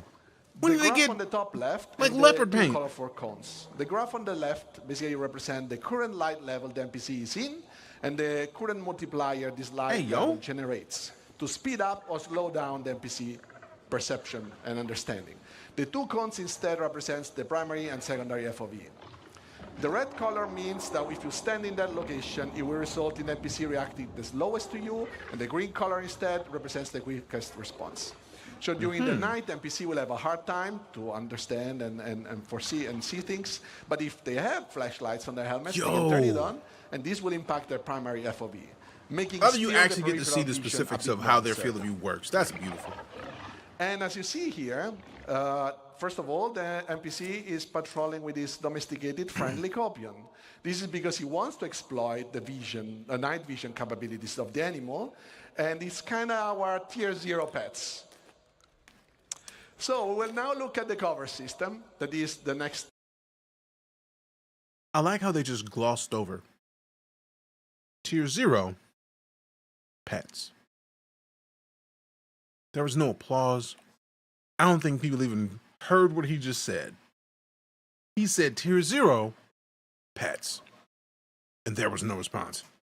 Dynamic things that I want to show you. Imagine. So when we introduced planetary navigation mesh the first time, our goal was really to create a systems that would support and process the environment in a very dynamic way. Our planets are just way too big to statically export them and process them, first of all.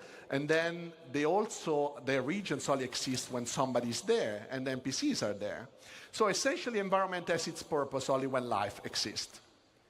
Also, let's keep in mind that even if we could export dynamically and statically those planets, so processing dynamically all a static version of the planet, this would be, first of all, appreciate the follow, Jake Frog. What are we watching? We are watching the explanation of appreciate the roses, Zlagathor.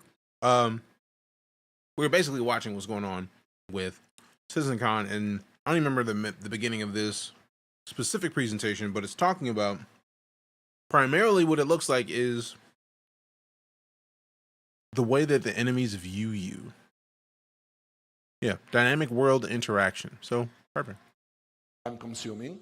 And also because we have a lot of Also, runtime if I didn't clarify, it is for the game called Star Citizen. This is CitizenCon, which is their yearly convention where they talk a bunch about the game. And we're recapping, basically, a lot of the stuff that went on, because I didn't get to see it. Because it started like 6 a.m., man. I don't...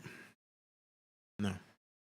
Of the rain, this would require us to still reparse it at runtime, and pretty much that will be almost all the time. So to generate the cover data, we want to leverage the navigation mesh system. And what we do is, as you see here, the blue polygons are basically where NPCs can walk, and the green ones are what we call cover surfaces, that are our simple representation of the environment, what NPC uses to understand if they can hide behind something and if they can shoot from some positions. So up to now, we have had an... Now, if you think about it, what this does is, this explains a couple of different things. That means that every vehicle that exists, that lands, has these borders on them that NPCs can see, so they can decide whether or not they want to try to find you. So you can land, because I feel like this is probably a truck that they could just dip in. Or tumble. Which leads me to believe that every ship in Star Citizen has this feature and just has this bounding box over the specific areas so that NPCs know that, all right, cool, I can run behind that leg. I don't know many games that have that level of depth of what the NPCs can see. So that's kind of awesome that you could land a ship and they will know, all right, cool, let me hide behind these legs because I don't trust this dude. Approach where designer would be a designer-driven approach. Designer can define in the locations where cover was interesting. They could mark it up, either the location itself or prefabs. And then with a special entity that would just sample dynamically the environment, but would still be designer-driven. This is obviously a good approach it's also a standard approach in gaming industry. But what about all those organic and inorganic elements that get scattered with a new system? Like if designers want to iterate on these ones, for example, and they want to change the physical data sets, those scattering tools will just change completely the layout. And what we want is that designers can do this change without being afraid of doing it because the gameplay was, predefined and controlled. And now they can just make something beautiful, but also fun. Besides that, yes, we did have a prefab approach where you can build stuff out of small building blocks. This is obviously a good approach because these are the best wings I've made. In a way, you can build stuff out of smaller version, but this creates I've made a lot of wings in my life. Unnecessary These are the best data. ones. Imagine a crate, and we can say that the crate can generate cover. Now we stack 100 crates, and what happens? That we have a lot of data to generate cover that we have to process, throw away. This would just waste CPU cycles for nothing. This is why, until now, you also couldn't fight an NPC in a forest like this one and see them hiding behind a tree or a rock. So enabling the dynamic generation of covers on the planet allows us to exploit all the elements of the environment. Whenever navigation mesh generates, NPC can now have a chance to fight with you hiding behind available elements. Boulders, rock, walls, and are all useful elements right now. I love how they've done enough showing off their gameplay and the way that their systems are made that I just knew that that was exactly how this was going to operate, was that every vehicle was going to be a part of this. So, yeah. However, we don't have to limit ourselves to static geometries, but also vehicles can be used for cover. And as you can see, this is dynamically generating while the vehicle moves. So be careful where you park your Ursa, because now it can become a source of danger for you as well. Last but not least, these systems can be just used on all the different type of navigation mesh we have. So not on the planet, but also, for example, the interiors and everything you guys construct. Because obviously, you guys will build your own locations, but you don't really mark up stuff, or you don't want to decide that, because that's going to come automatically out of the system. So I want to show you. Too good. Voxels? When did they start using voxels? Man. So what I want to show you now is just like a little bit of insight of what goes behind the scene when we generate navigation mesh. These are some of the steps that our system does. So we always start from the environment voxelization. What that means is we process the geometry, the physical representation of glorious the and ridiculous all at once. Than usually the render mesh, and we construct it in a voxelized approach. This is also using different types of agent definition. Why so? Because obviously where a human can move is not the same as where a vehicle can move. So we can define different type of precisions and then speeding up the process where we have to, and be more precise where we cannot be to. And we can also create overrides based on different things. For example, if you crouch, you can enter into smaller locations than where you stand. This process is basically common between navigation mesh and cover. After that is generated, then we can evaluate the voxel in different ways. For example, defining where we can walk. So can we make the step with our foot over a specific voxel? Or is there something in front of that hole in the nav mesh so that we can actually cover behind? And then we can basically decide where to generate cover surfaces. And after the cover surfaces are generated, we can process where the cover locations are. Cover locations are a good spot for NPC to be behind the cover. So what we see here is that with the introduction of Maelstrom last year, obviously we knew this would revolutionize how you guys are playing. And we did have to find a solution to handle all the destruction you can create. So you would destroy so much stuff in this world that we had to find a solution, right? So this is why we approach the cover generation navigation mesh as it is, because there is just no way for us to predict anything that you're doing, and we want just Maelstrom to be another trigger for word evaluation. Bro. So as you see, this is all dynamically generating. And destroying anything just makes the word be reevaluated. So the AI are going to be the hardest things to fight in this game. Lots of rules, so you can see that bit here. But when things break, first they invalidate. It's going to be impossible, fam. Like, AI going to beat your whole ass. Decide when it's a good moment to regenerate so that we also don't waste too much CPU cycles. The color that you see is mostly cover quality. Man, so they're going to beat our ass, bro. The AI in this game is going to beat our ass. It's basically not really good cover, but if there is nothing better, well, it's better to the AI is going to beat our ass. You know, in open space. Not even questioning it, man. So let's just recap. What we want to do is finding a plan and having a good plan to approach life in this vast universe. What we want is the life to be able to systemically evaluate all the dynamic environments that is generated. We want to improve our workflow, not only to support designers and Gunfight's about to go insane. True facts, says true facts. So we want the life to PvP and AI, and this is all for making the game fun. Star Citizen is going to be the...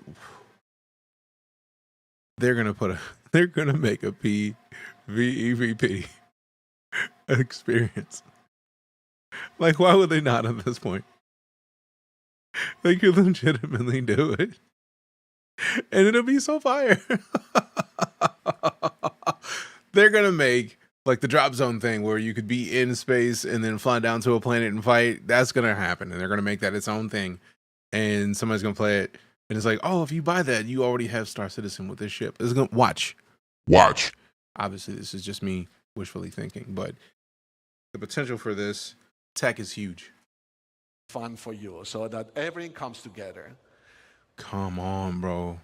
So thank you all. This was phase 3. And now let's welcome Bantari that will introduce you guys to phase 4 of Genesis. Bro. Thank you. Bro. Hello, CitizenCon. Hello. That Mohawk, though. Let's go. You got to show some respect to Mohawks. Imagine you roll to one of the unlawful sections and someone's already hit an outpost. Are you fighting them or befriending them? Light and yeah. Sound. But that's the thing. Now, we've seen... Will you easily know who is who?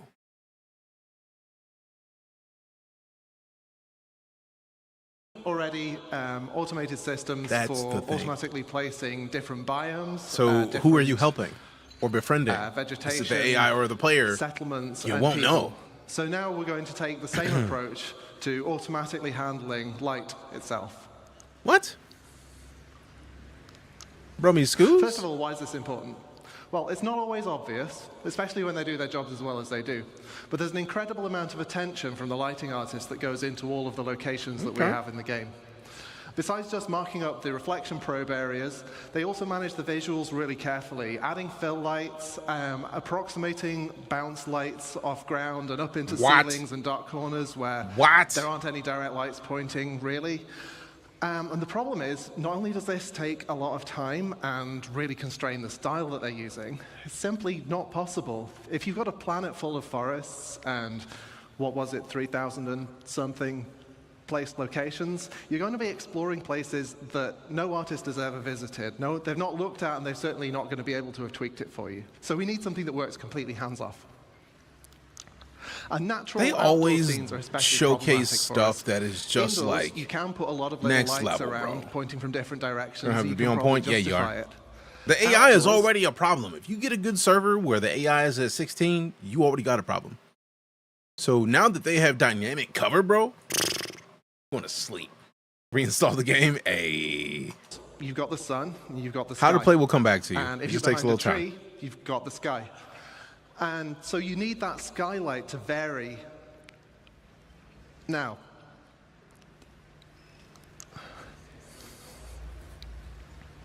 so this is the forest as you'd see it without the GI system. As you can see, all the shadows are receiving lighting from the same environment probe. So it's basically just a flat color across. We replace that with around 40,000 mini ray trace probes. Each of them has their own view of the sky. And so that gives you way more contrast and variation as you move in and out of the canopy. Bro. They are forever changing the game. Now, there are a couple of other pieces of the puzzle that we've been working over the last year. Now, Stuff like this is why I get frustrated with people like, oh, this is trash. It's like, excuse me? Anything that doesn't have an opaque surface. This game is a scam. Bro, they are literally doing this, showing us when they're doing it, and then adding it to the game. Come on, bro. But if we don't do anything, it's going to. Oh no, I know it happened, Beanpole. We've got fog. We've just got haven't gotten to it yet. We've got other little things. I don't think know we're going to get to it tonight because we're only 2 hours into this, and the stream is. So to address 2 hours. We're probably going to spend a good portion of this week covering CitizenCon. That are generated around the this players upcoming week. Around.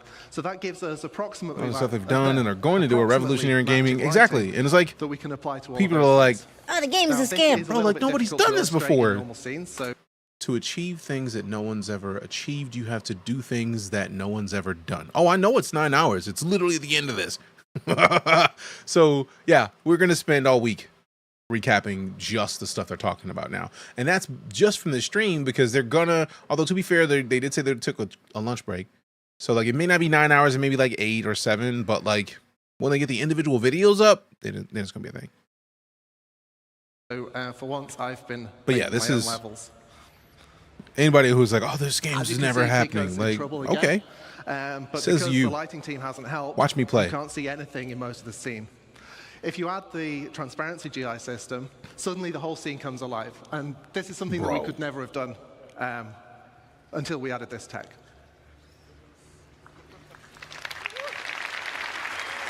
Like, that's night and day, for real. This is something. If you add like, that literally is, like, that is, I'm not going to play this game because I can't see. Transparency GI. And that is instantaneously beautiful. Hey, Ciravel, welcome back. 30 months of it. This is the way. Appreciate you. If you were talking about the redacted being the Squadron 42 gameplay, I knew that happened because I have Star Citizen's notifications on Twitter. So like I was getting pinged when they were retweeting people. I was like, okay, so there's some cool stuff happening this evening. If that was not what the redacted segment is, I'm blown away. But also, how cool is it that we got to see that? Not done. What happened to my print?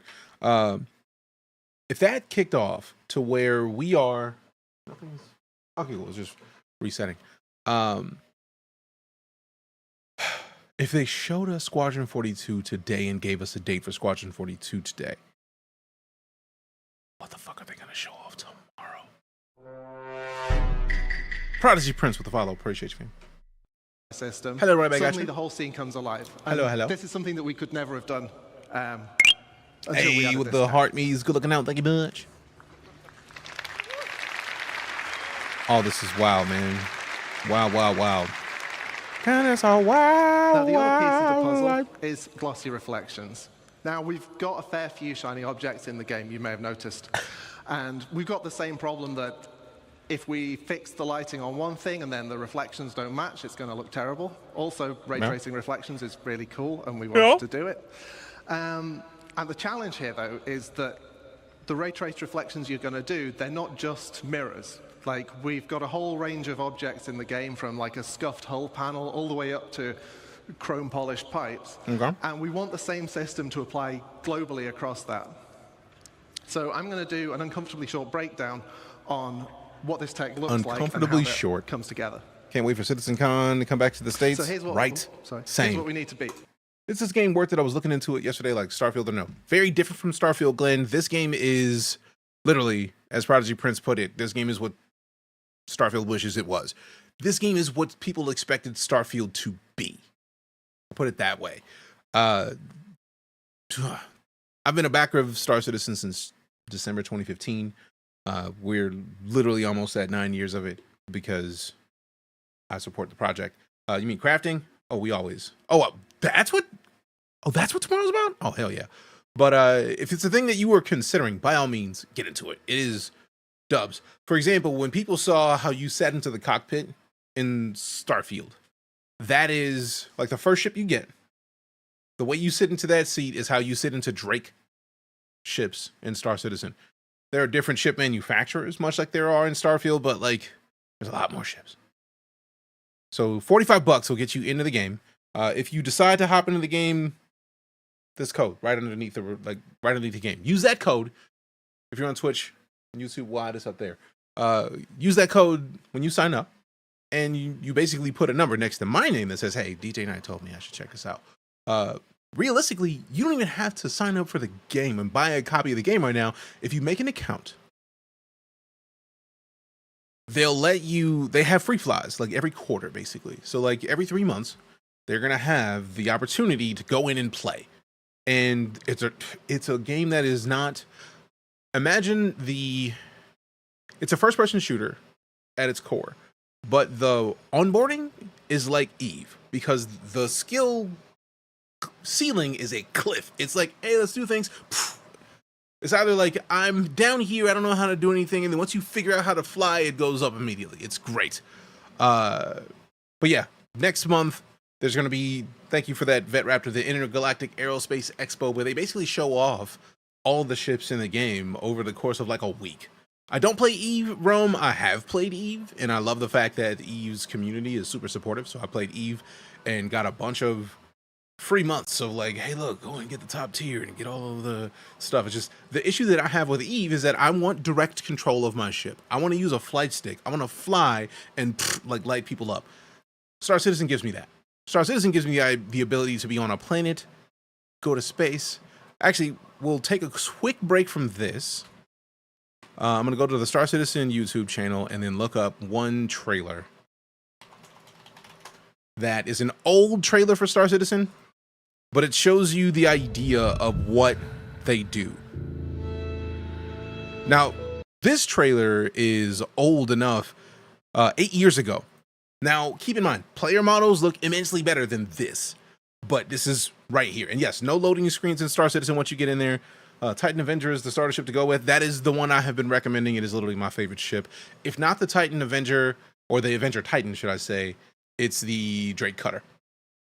Drake Cutter or Avenger Titan. Eve, all right, but no comparison. When I say Eve, I'm talking about the skill cliff, because Eve's difficulty goes from like, what the hell am I doing, to like, to do things. You have to have been in the game for tens of hours to understand it. That's kind of like Star Citizen. It's a first-person shooter, but there's a lot to be done, and you won't understand it until you do it. I try not to make direct comparisons of games because of that. Like, literally the Eve, all right, but no comparison. So, like, I'm using it as an example of difficulty. The difficulty of Star Citizen is not to be slept on. It's going to be difficult. But once you figure it out, it'll be second nature. People sleeping on Star Citizen? Oh, yeah. I've been on this game for a long time. Been raiding bunkers and selling maize and gasping weevil eggs, making bank. Hey, true facts. But I digress. This trailer is an example of what is capable in Star Citizen 8 years ago. Like, they showed this trailer right before they made some major updates. So that's a Cutlass Black in a hangar that is on the ground.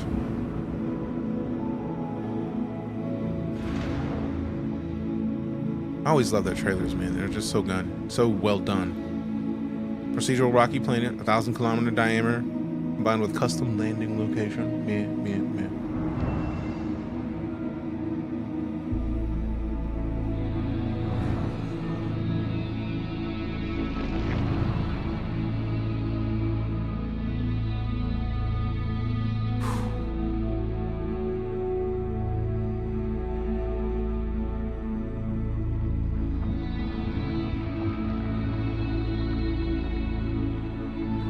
Man, just looking at this texture of the planet, the gameplay.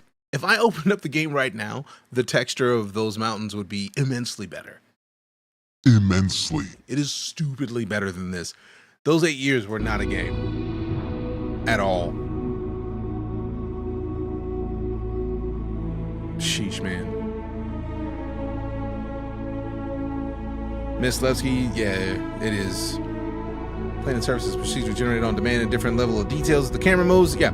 So like, you could literally fly across the surface of the planet and get different mountains in real time.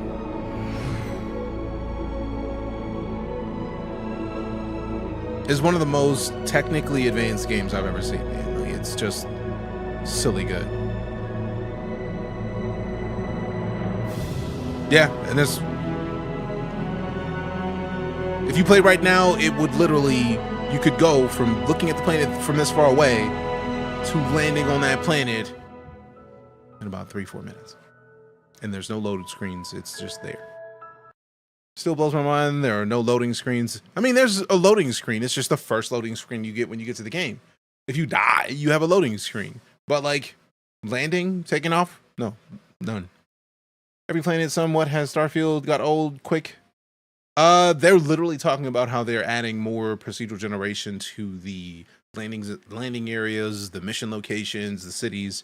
They just got done talking about how they have new, basically, building blocks for points of interest that they can mix and match to make different however they feel like. And they're going to have what they call clusters. So it'll be like, if there's a crashed ship, around that crashed ship is going to be a couple other locations that have random things around them. And then you go further out, there's even more stuff. So like, they may have a cluster of like 13 different points of interest, but they'll add in different clusters into a sector. So like, there might be a sector with 7 different clusters, and each cluster has between 10 and 30 different points of interest. So like, they were adding a ridiculous amount of more stuff to make it more open and interesting. And they literally said, like, we don't want you to see the same point of interest twice during that presentation where they showed us how they're using these tools. Shu, you were dropping that phrase on the worst day to do it, because Scam Citizen. We're literally talking about how they're showcasing all of the tech that they're using, and I literally showed a trailer from 8 years ago that looks like trash compared to the gameplay of today. So let's continue. Obviously it reads as shiny, but there's this kind of fakeness to it. Hope people try to pirate the roads between those places, like raw supply being transported to refinery. True. Better ad will be the main star. Yeah, but that's 25 minutes, fam. We're not watching a 25-minute video that's not about CitizenCon today. It is a long trailer. That is 25 minutes of one shot, the longest shot in video game history. Nah, we don't have that kind of time. But let's continue. Horrible. We need to clean it up. So what we do is we let pixels share their data in space. And then also in time. Man, his mouth sounds moist. I don't. And then we let the game's normal anti-aliasing just kind of clean up the last stuff and Yeah. carry us over the finish line. Listen. And that's how you make a chrome penguin.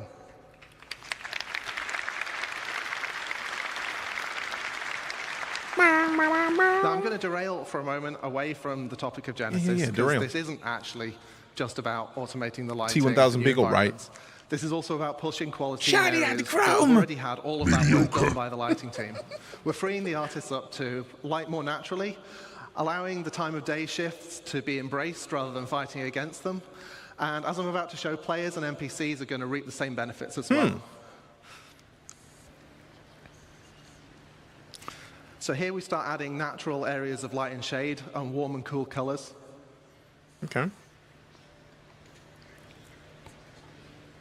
These open areas benefit in the same way as the forest scene did, adding areas subtle, of shade but and it makes a areas of difference. open lighting. Like, it gives more ability for Like I certain mentioned, the areas to time have of day different shifting colors around them. leads Oh, to that different shading. ambience as the sun Oh my moves. god. And this is the shot that I just liked. Hold on. We're going to go back for a second. And this is the shot that I just liked. Okay.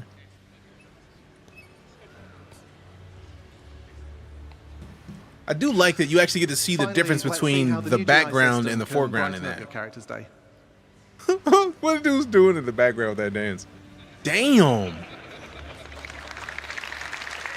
And also Damn. What you got printing? I am currently in the midst of printing a Warhammer 30K Vanguard Reaver testing slice.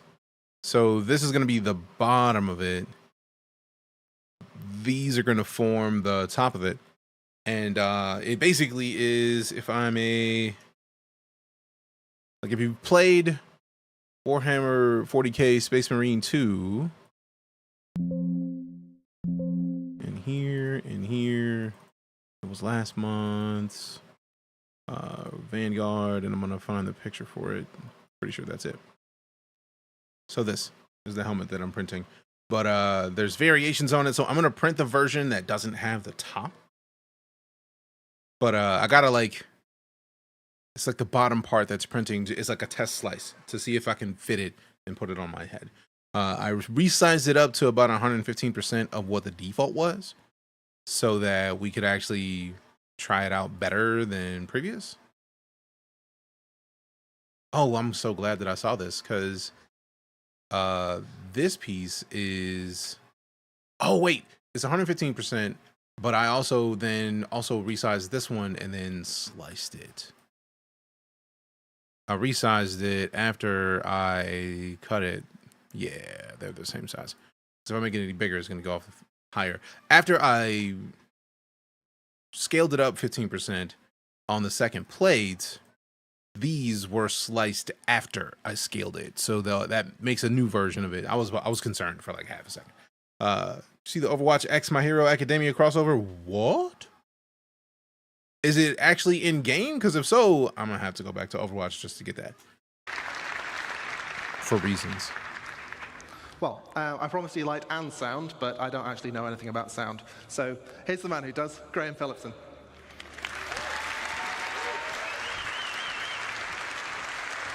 Good afternoon, CitizenCon. Good afternoon.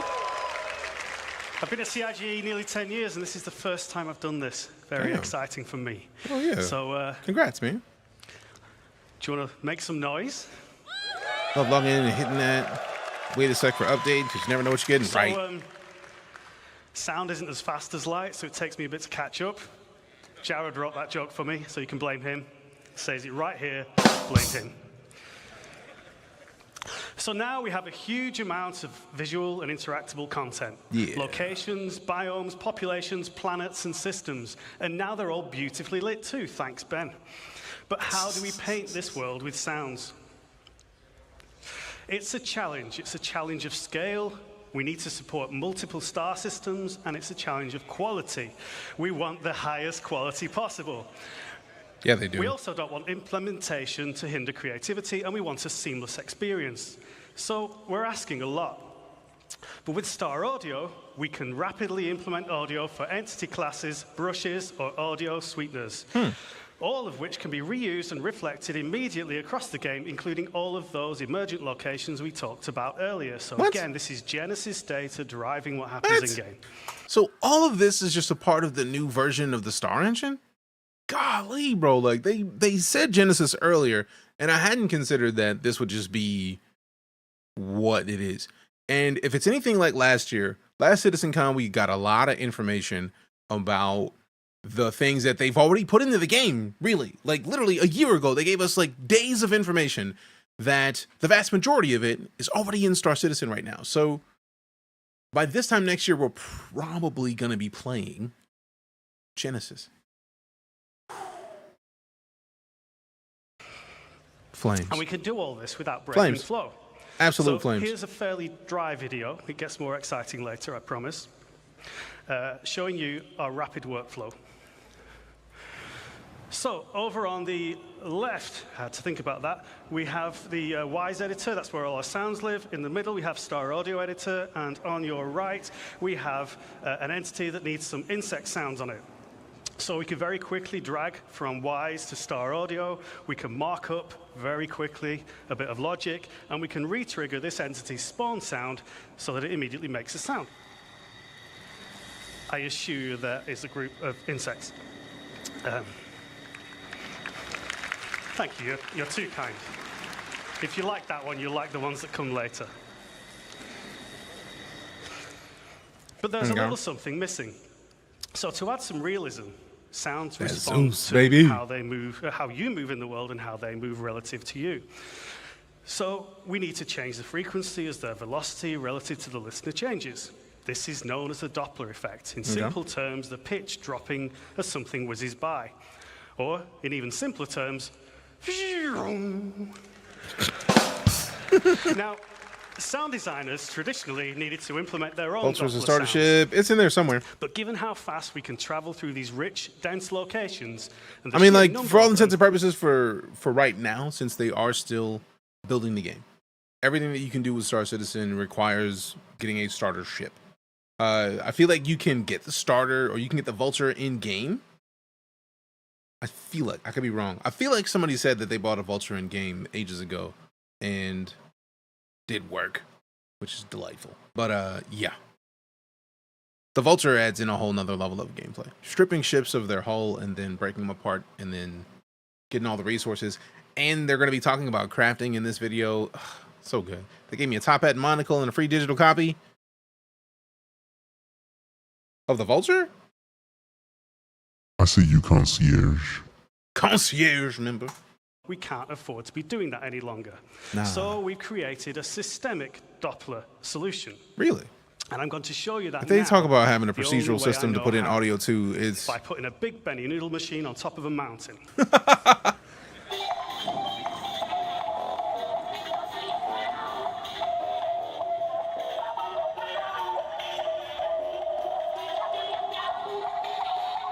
That's a loud Big Benny's.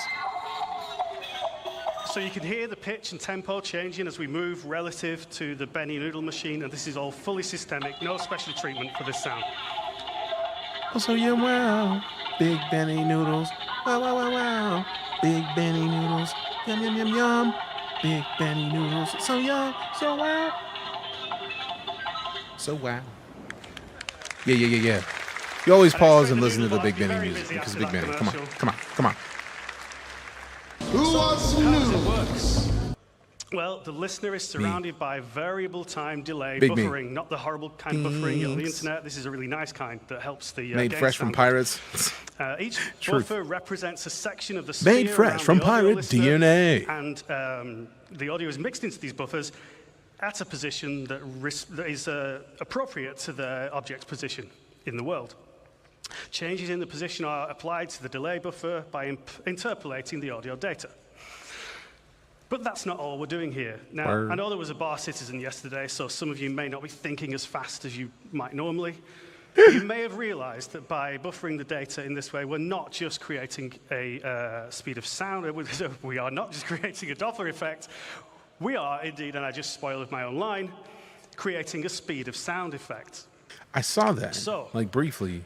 Introducing systemic that, speed of sound to the game, I now have a couple of minutes of video, and we go through rapid fire, looking at some fantastic examples of what this brings to the game, starting with a spaceship pass by that is supported tonally by the systemic speed of sound.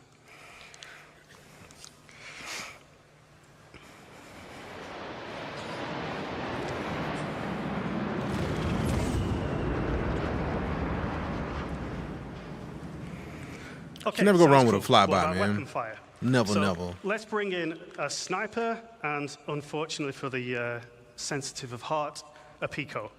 We're going to hear this first from the perspective of both with no speed of sound effect.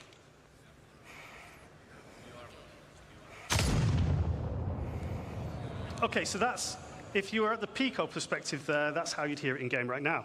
Let's hear it with speed of sound enabled, and this time we're just going to listen from Pico's perspective. So Pico's down before he even hears the shot. But don't worry, he's not dead. Okay, let's finish him off. Bro. Now he's dead. And as the voice of Pips power up, I need to get some proper placement in. So there's one more example for you. Man, sniper gameplay is going to be next level in this. I'm with it. Finally, we have ship weapons, so listen to the fire rate as the Your ship bullet approaches gets the there camera before here, you ever hear it. giving you a Oh, bit come of a on, sense bro. of Let's threat. go. See with the Zeus. Y'all It's ain't not too slick. easy Y'all to ain't tell slick. what's going on there, but you get an increase in fire rate. Finally, the really cool stuff, explosions. So we can put a cinematic element, a shockwave element, and a delayed speed of sound effects. Oh, come on, bro. No. And that's Quick on, way no too drinkable cool to shampoo. do But they just do have once, locks so in the we're gonna game do now. Twice more from further distance. I'm with it. I'm with it. I'm with it. I'm with it. I'm with it. I'm with it. Yeah, yeah, yeah, yeah. So again, cinematic effect first when you see it. Shockwave. And the explosion itself. Bro. This is all completely driven by parameters in the game, so we can do this for real whenever you drop a Moab. One more.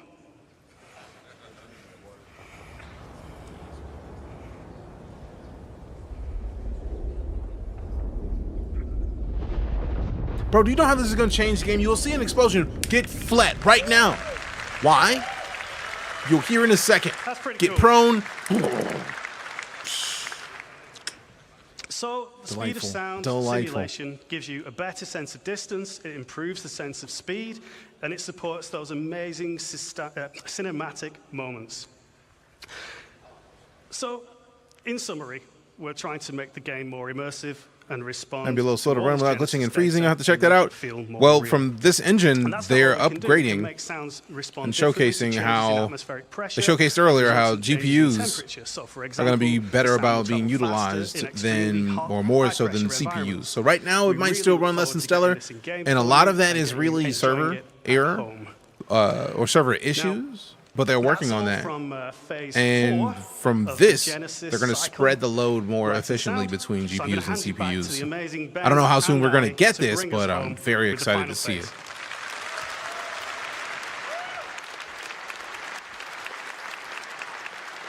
Thank you, sir. So, as Graham says, this is Imagine going to be the acoustics final in phase caves. of Yup. Genesis, and Yup. it's called Nature's Wrath.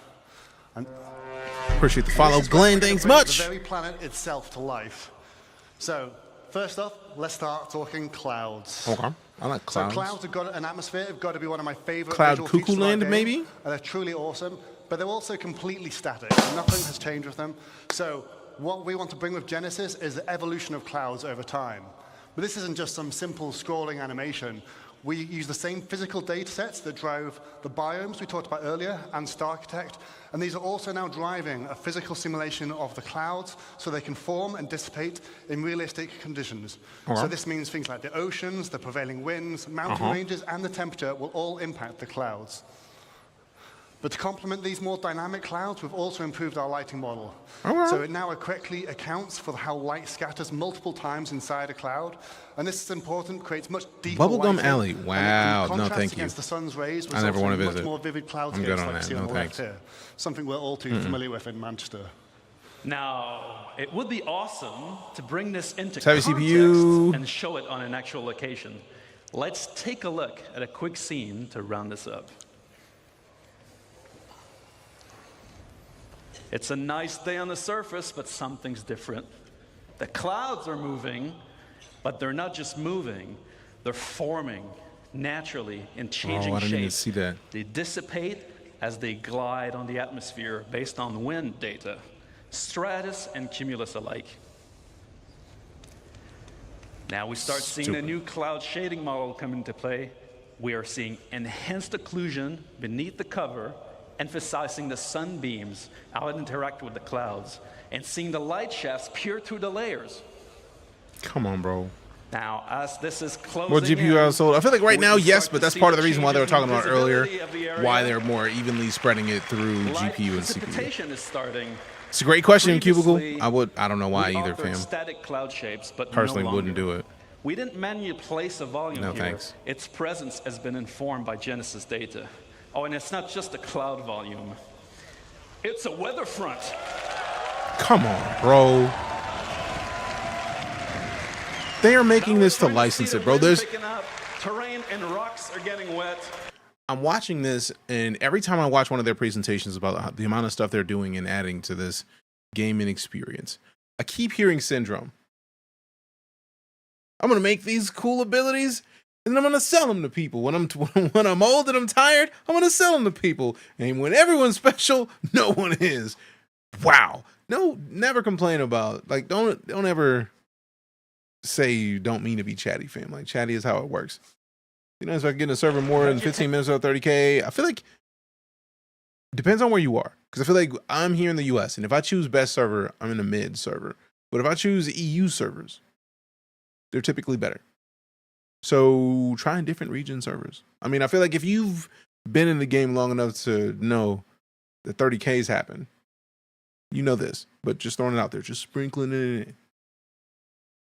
Tennessee, all right, cool. Yeah, try EU servers, fam. That happens every time I have an issue with my local servers. I choose EU, and they're just way better.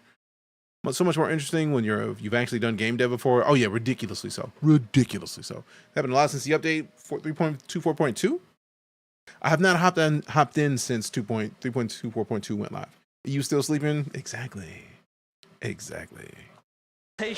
Grass, and the overall environment are responding to the weather. The system is changing the world around us. That's silly, man. We can see puddles being formed dynamically in the dirt, properly responding to light, reflection, and rain droplets, making it's getting really ominous and loud in here. I can feel the danger. I think we should let this play out in the game. Come on, bro. Just can't wait till it's polished. I mean, that's part of the process. As someone who has been in the game since 2015, what's there now is what we were dreaming of in 2015. Like they had no planetary landings when I started playing in this game. It was only space stations. When they added planets, people lost their shit. So like the fact that planets have been in so long that you just expect that they're just going to be populated says a lot. Oh no, I know point two went live just because I started with point 2 where when it was a PTU, I streamed it because my character had locks. I'm still kind of hyped about that. But yeah. This does seem like a Jurassic Park situation, Vet Raptor. I could very much either see a T-Rex just or clever girl.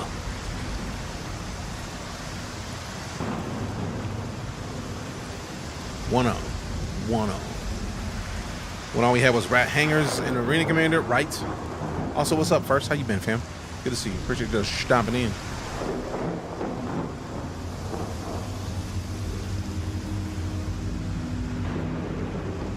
This really does feel like it's about to be a Jurassic Park movie, for real, for real. I'm getting out of this suit now. Powering up, flying out. We got Dotson here any second. See you on the other side. Lumpies with the follow. Appreciate you. Oh, the lock's good though. Mini games. Just make them like a helmet or a goopy mop. I'm not even gonna. I'll do this rather than talk about the possibilities. Did I not post it? Oh, fam, we gotta fix it. I thought I posted that immediately.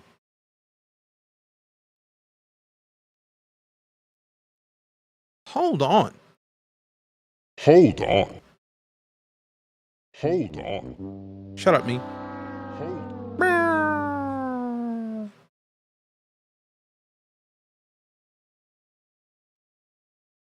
So it's here. They're just not showing it to me. Where it at, man? Where it at, man?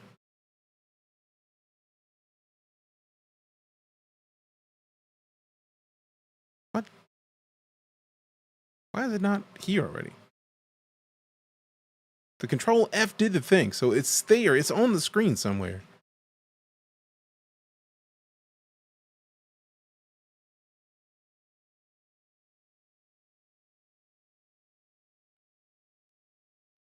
What?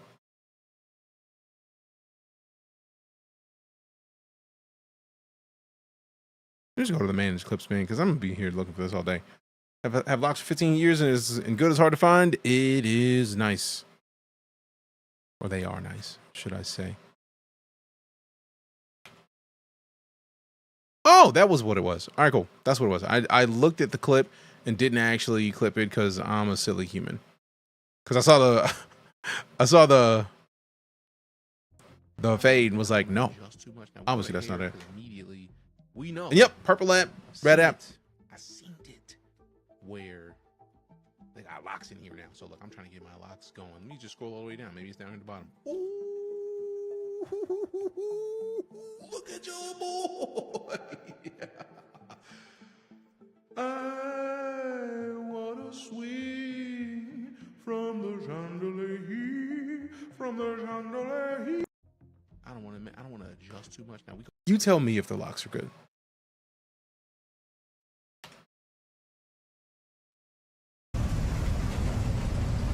Those look great. Legitimately.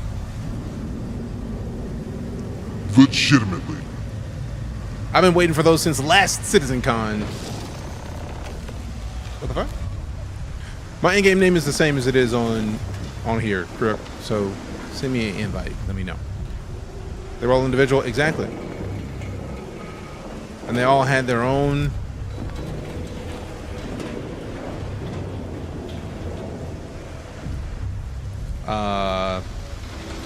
physics. That's it. They had their own physics.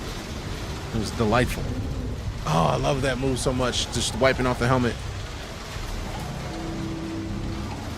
Wait, was this the Zeus that they just hopped in? I wasn't looking. Or was that the C1?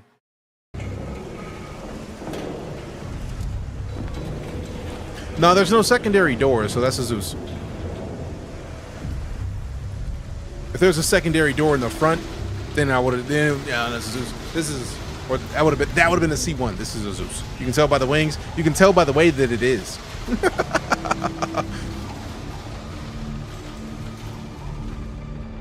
What's funny is I have a Zeus, and I've only flown it in PCU because I was trying not to touch it.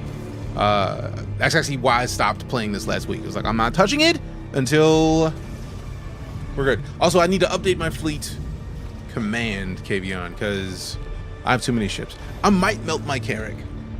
I don't want to, but I might. Using the Xbox Elite 2 controller. Works nice. And Star Citizen? That's fantastic. Sheesh. Only fleet. No. Ow. What are we watching right now? This is CitizenCon's presentation about also that just that little reflection of that light right there. CitizenCon day 1 is today. Was today. And I didn't get to watch it. So we were coming to recap a bit of what was happening there and looking at some of the features that are coming up in the Genesis update 4-star engine, which is the engine that they've been working on to build Star Citizen. Yeah, the new multifunction display is great. New HUD, I really ain't feeling. That's interesting because, like, I feel like it's, if you're talking about like the multifunction displays, I feel like these are way more balanced than they used to be because there was so much little stuff that made no sense. Like, is that clickable? Is that a thing I can look at? Trying not to buy all the ships. I made a self-limiting rule that I will only buy 2 ships or ships from 2 manufacturers, with one of them being Argo. Otherwise, I would buy all the ships. That's a good choice. I'm thinking of melting most of my fleet so I can get something like a Kraken and 1 or 2 things. The ship I saw the ship get exploded, but I was looking at chat. Wait, was it the lightning that took the ship out? Hey, yo! And yes, I'm wearing my Star Citizen shirt from when I went to Gamescom. Happy about my shirt, man. When you remap, the Elite 2 controller is dope because extra back buttons. Fair. I had the first Elite, and then I have the PlayStation joint because the community got together and gifted me one. I'm pretty happy about it. I feel like constantly melting is the move because then you get consistently trying new shit. Fair. Wow. I do have a lot of ships. I feel like that might be my expiration package from like 2019 or 2018. To get out of there. Because before the carrot came out, I had let me go to my hanger. Before the carrot came out, I had a, what is it? Hey, they gave us some giveaways to give away for y'all. So like we got the Drake Cutter that we're gonna be giving away. If not tomorrow, sometime during the week. And then the Nomad, that those are giveaways for us. But thank goodness for SIG. Thank you, SIG, for giving us, Star Citizen streamers, packages to give away. So, like, we may not give that away immediately, but it's going to happen. But, TLDR, if we go to my game packages and go down to mine, we were gifted a Saber Raven because when I got the current streaming PC, it was from Digital Storm, and they sent it to me because the Saber Raven was for the Intel hard drives that they had at the time. And then Pyro 4 gifted me the AMD Mustang Omega. So technically I have the Intel versus AMD. I could have a race for both of them. If I could save my flight data, I could probably push both those ships through it and see which one would come out the fastest, which would be super dope. But the Expiration 2948 pack is the pack that I'm talking about. I melted all of my stuff at the time and then got my hands on a Carrack. The Dragonfly Black came with it. Cyclone came with it. I feel like I upgraded these two ships to the Scorpius and the Zeus Mark II Clipper. I don't think I want to keep the Scorpius anymore because the F8C just destroys it. Because you don't get the... I have to have a gunner for the Scorpius, and I'm torn on that. The M50 thing about buying a PC from Digital Storm, actually, I highly enjoy the PC, personally. But yeah, it is the stream PC now. Because it was in like 2018. So yeah. But if I melted this alone, that would be about what you had when you melted your fleet. That's what I would have for melting that pack. And luckily, this is a giveaway that we haven't done yet because it's not Halloween yet. And then the Pirate Week M50 we got to give away. Thanks again to SIG. So we got a lot of giveaways to give for stuff from SIG. So yeah, that's 4 ship packages that we're going to be giving away. I intend to give these away before the end of the year. Oh, the F8 with the Corsair is the one. See, I had a Corsair. I melted my Corsair for... Which one? There was something else that came out that I was like, I like the Corsair, but nah, for now. And then now that they moved the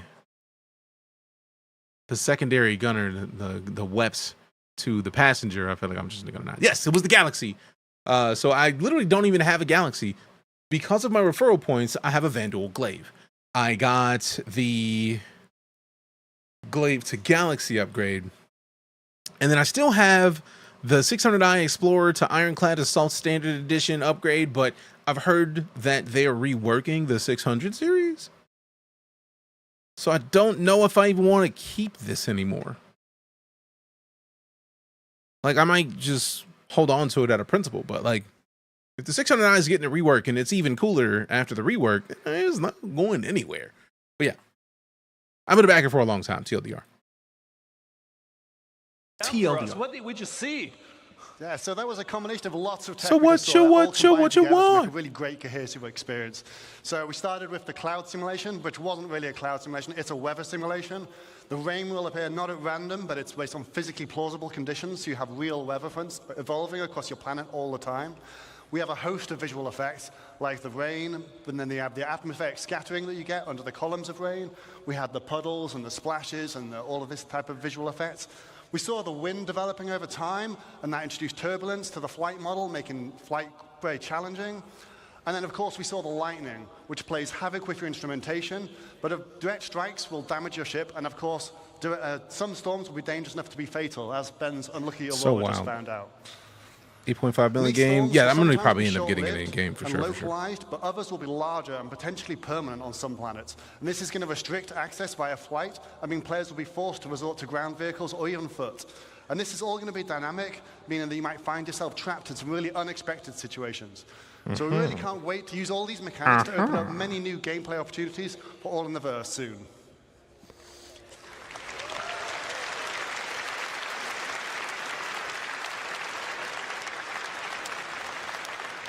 A wise yogi once said, "It's your job as a pilot to compensate and stay on course." Reducing the main weapon size would have made more sense than turning the bottom guns into a terrible turret. Yeah. We've shown you an approach of encoding the rules of nature into planetary data. That's We've wild, seen biomes emerge from geology, temperature, humidity, climate, weather, the physical terrain.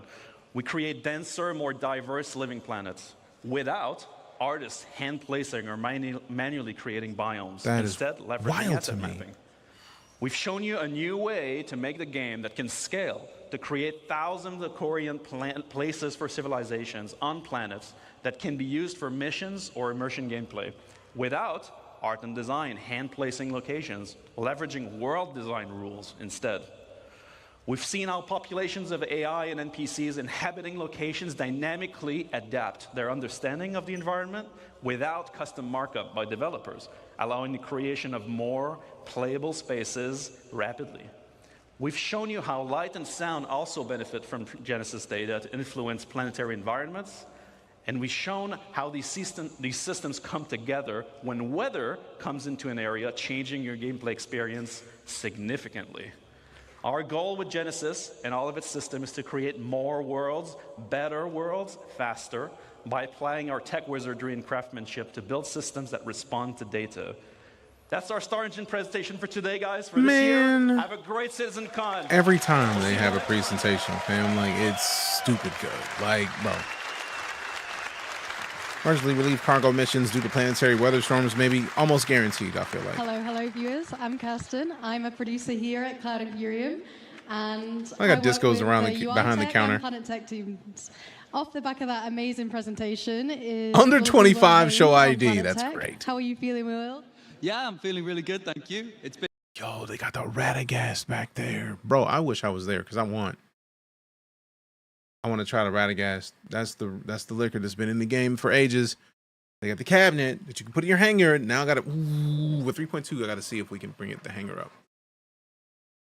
If we can bring the liquor cabinet into the hanger, because I'm pulling out some Radagast. I'm pulling out a Steve, and I'm gonna get lit and then drive the Steve around the hangar just for funsies. been a good day so far. Beautiful. Like the Herald. That was a smashing presentation. It's the Herald How was it of Data here in Runner. I can't remember. Manchester It's been a while. versus LA last year? It's been a while. It's very different. LA is, of course, amazing. It was incredible to visit. But I think there's something really special about doing it here, just down the road from the studio. It's amazing to see the people you get coffee with, the people you work with, and you chat about problems and do design with. They're here too this time. Whereas last time, it was amazing, and it was lovely meeting all the LA folks, but it's just not the same as the people that you work with each day. I love it being here. It's great. Oh, it must be amazing to celebrate all the work you've done with the community and the studio here in Manchester. Absolutely. What's It's, the no next? one person carries any It's a of this. long It's convo. all teamwork. Oh, so they And vamping right everyone now here until to we kind of get back to share the in that. stage. Branch. Anything to do with helping people, that's what they do. Nice. Nova Defense is our Navy, Air Force, Marines on the ground. If there's anything that needs to defend... No. Let's get ready for Jared. Lots of people talking in your ear. What people don't realize is I like these 3D printed. people talking in your ear. You can't really Navy hear what you're 3D saying, but I printed think we're stuff. ready for Jared now. Jared, let's throw it over to you. Thank you guys so much for having us here at CitizenCon. Back to you, Jared. Hey guys! Oh! It's main stage disco. He really That did wasn't mess a his gag hammy up. earlier. I really messed up my hammy. I want that jacket though, for real. Dear Sid. Pro tip, don't get old. All right, so we just finished our Star Engine presentation, Brave New World. I want to do one more round of applause for all the CTG guys who got up here and showed you their Pyro Date yet? Not that I've seen yet, but also we just got done with the Star Engine Genesis presentation. Couldn't get better. They come up to us about 3 months ago and they're like, hey, we've got this. You want to show this at CitizenCon? I'm like, yes. Yes, we do. We want to show this at CitizenCon. But you don't think it'll be like an ISC kind of thing? I'm like, no. That's CitizenCon worthy. All right, so our next presentation are a group of several dear friends of mine and Sean Tracy. Hey, can we get some Sean's in chat? You know I love you, baby. If you're a sub in here, on Twitch, we have Sean's face. We got permission from Sean to have his face as an emote. Anytime they mention Sean Tracy, there should be Sean's in chat. Fat Raptor and Dietrich, appreciate you. Appreciate you. I love you. It's a presentation that I have wanted to do here at CitizenCon for years, and in 2024, well, the stars seemed to align, and I'm so excited. Appreciate that you're y'all gonna see for them this. Seans. This was what I called in our pre-show our sleeper presentation of the year. I hope you give them all the attention and all the admiration they deserve. I like Please sleeper welcome presentations. Benoit Bastageur and A Social Universe. Social use arm. Oh, I love these shots of like chrome ships. Just good. Just good. Okay. Also, it's cool to see Sean presenting shortly. I'm excited about this. Let me see what me? Sean's talking about. You know what I'm saying? One, two. All right. All right. Cool. Showing okay, off. So in the Star Engine presentation, that was One, two. In this I can do that too, bro. I can show off too. My player persona. I will now channel my inner Jared in this one. Channeling and I will his be your host persona. for this panel. Woo!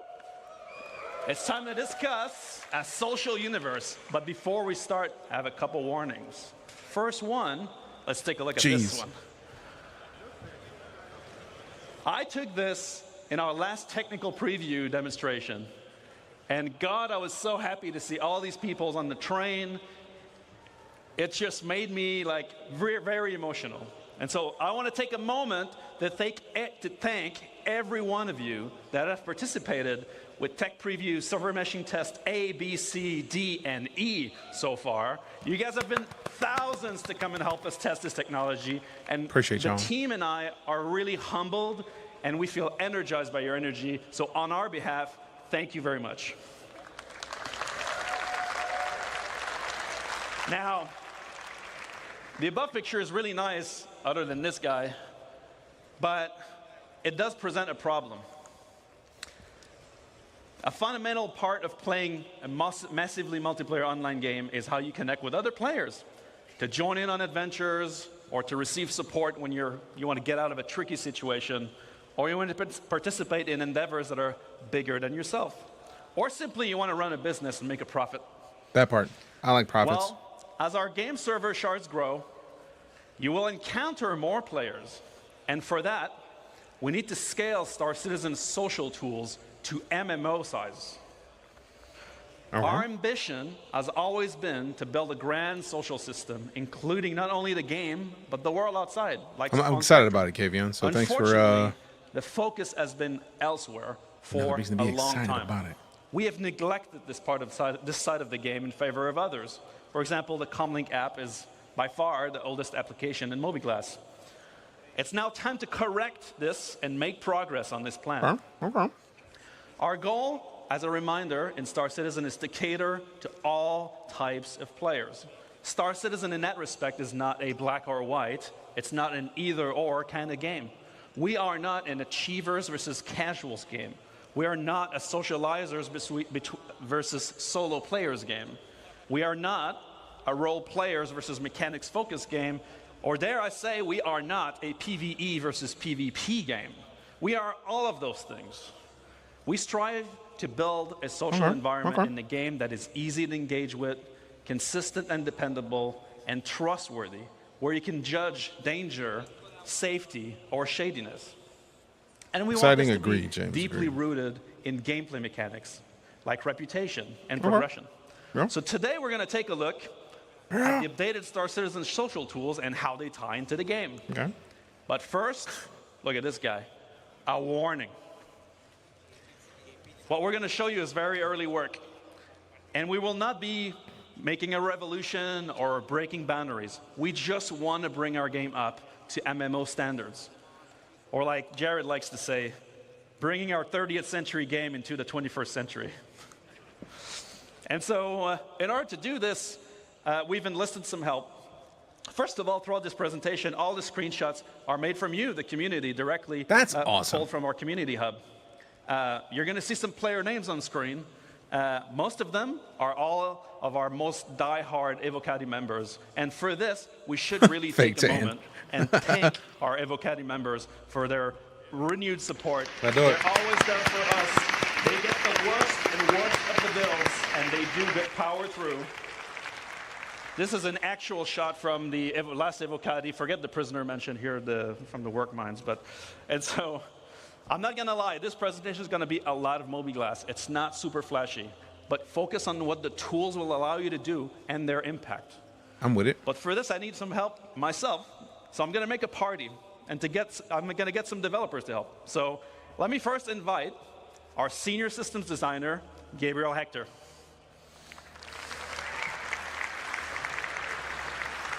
Hello, CitizenCon. Hope you're doing all right. And Ben, you forgot to cover the Swedish before in your earlier introduction, so tjena. Ah, nice. All right, we need some more. Let's invite Assistant Design Director, JJ, to the stage. JJ. JJ deserves a proper welcome. My spot's quite far away. JJ. Yeah, no, you walk it up. Walk out. Okay, so social universe begins with your friends. That's your closest group. It's the first go-to when you want to play. Our current friend system is dated, and it includes things that are, well, not really friends. So my first question goes off to JJ to kick us off. What are we doing to improve friends and friends management? So we're taking our oldest app in the mobiGlas, the Comlink app, and we're upgrading it to a brand new social app. And this is now going to be your one-stop shop for all of your friends and group gameplay. Perfect. Friends list. So I see a lot of names. I see Lancer in there. What up? One of our oldest friends that we all have is missing, though, and that's ATC. Sadly, our friendship has ended with ATC. What? I'll have no friends at all then.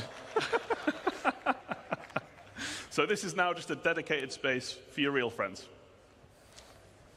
Okay. So you're now going to be able to see what those real friends are doing with richer presence information. So that giving you better is awareness cool in and of where itself. your friends are, what they're doing, or if they're not on, when they were last seen.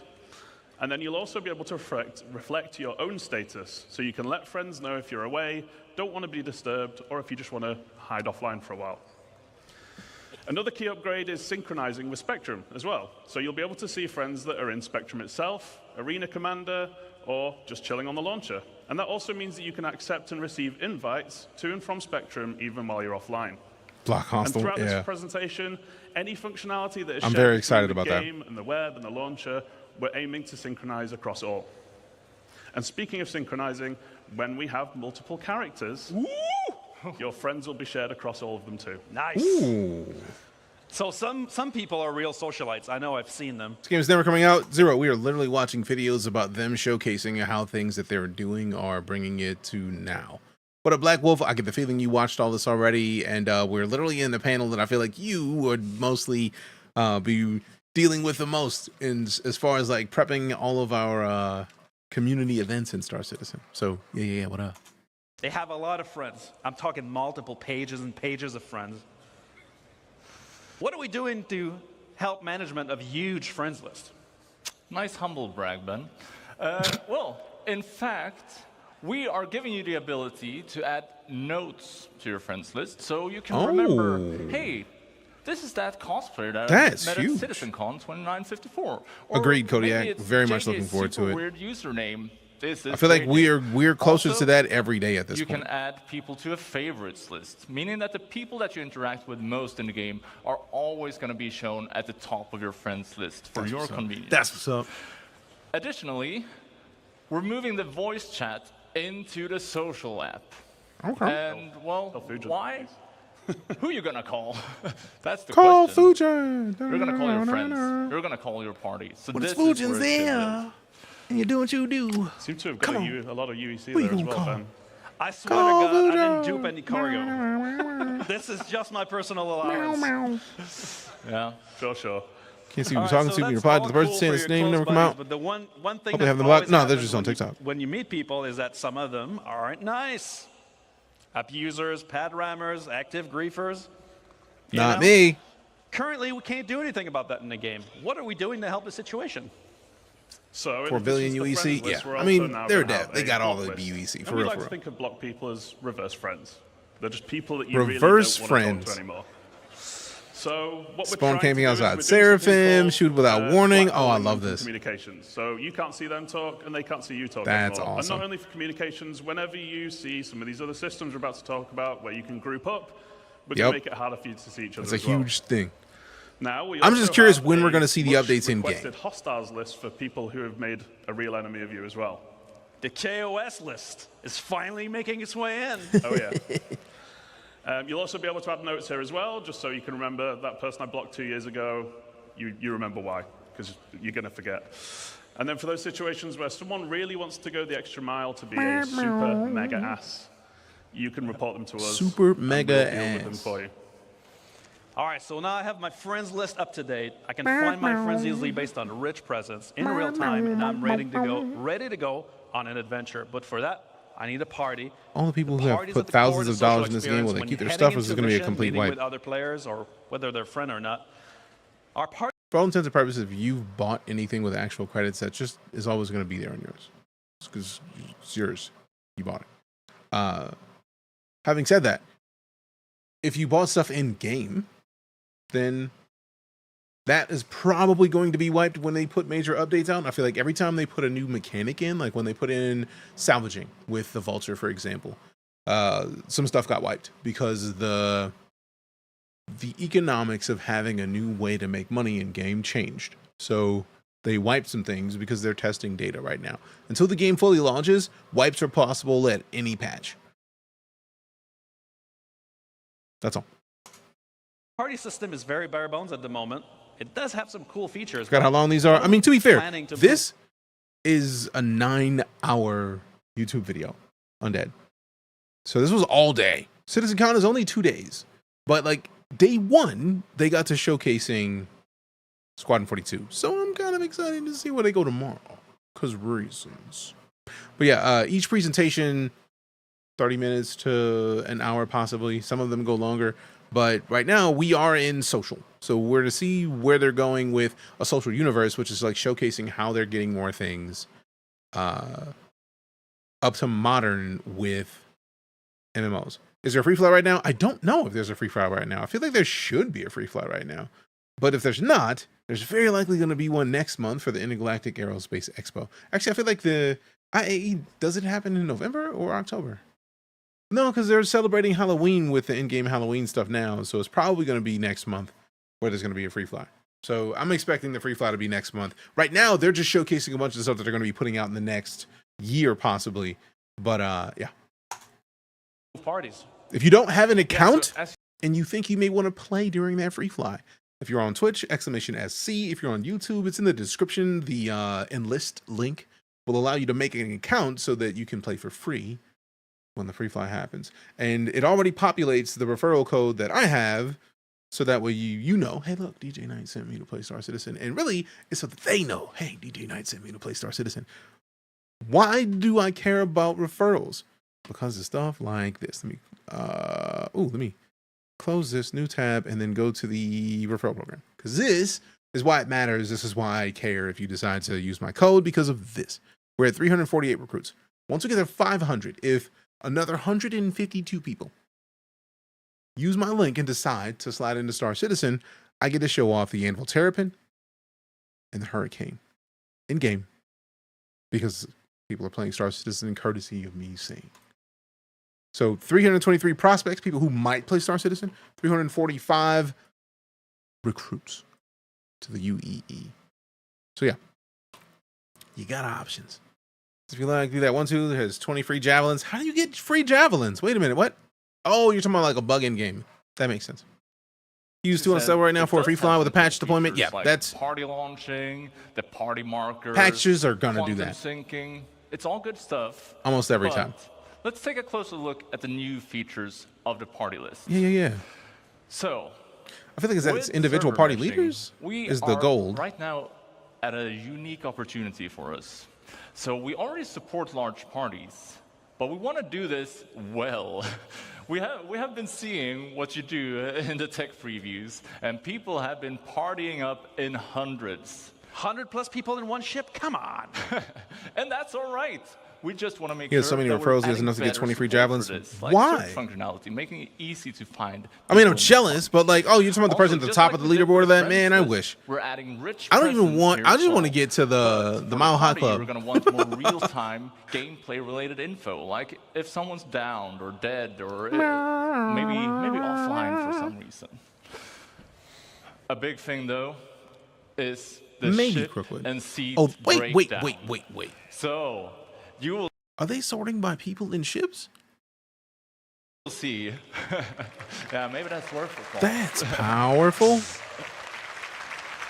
So, I'm talking too seat much. breakdown. So, That's you will beast. see. Yeah, maybe that's worth it. That's beast. It is worth applause. So, you will see all the vehicles that your party members are in, as well as the seat that they are in. This will give you great situational awareness and allows you to coordinate better than ever before. It's essentially a Come mini on. fleet Fleet manager. maneuvers, right? Okay. Oh. Sheesh. So there's going to be more improvements as well. So you're going to be able to control permission for invites. So only your leaders and assistant leaders can actually invite people. So it's no longer an absolute free-for-all. And we're adding an absolute MMO staple as well, which is the ready check. So as we add more and more challenging group gameplay, you're going to be able to coordinate a lot better. And while we're talking about group play, and maybe it's unwanted group play in this case, we're improving the quality of life for our streamers as well. So we'll no longer have a shared player list. We're going to be obscuring things like your on-screen name and location and so on, just so you're a bit harder to find while you are streaming. And that's the That's full friends and party powerful, tab. man. Pretty cool. It's a party for the eyes. That's powerful, man. I don't even know which one of them is the streamer. While you are obscuring things like your on-screen name and location and so on, just so you're a bit harder Oh, to so is find that Spartan while you are Allen that they're streaming talking about? as well. So we'll no longer have a shared player list. We're going to be obscuring things like your on-screen name and location and so on, just so you're a bit harder to find. Okay, that while does you are make sense if that's who Spartan Allen is. And that's the full friends and party tab. Pretty cool. Or Mr. Kraken. It's a party for the It's like they're there on that ship, but you don't get any more than that. You get nothing else. All right, so the new Friends and Party place is really the one-stop shop to manage all your real-time interactions with other players or access your comms channel.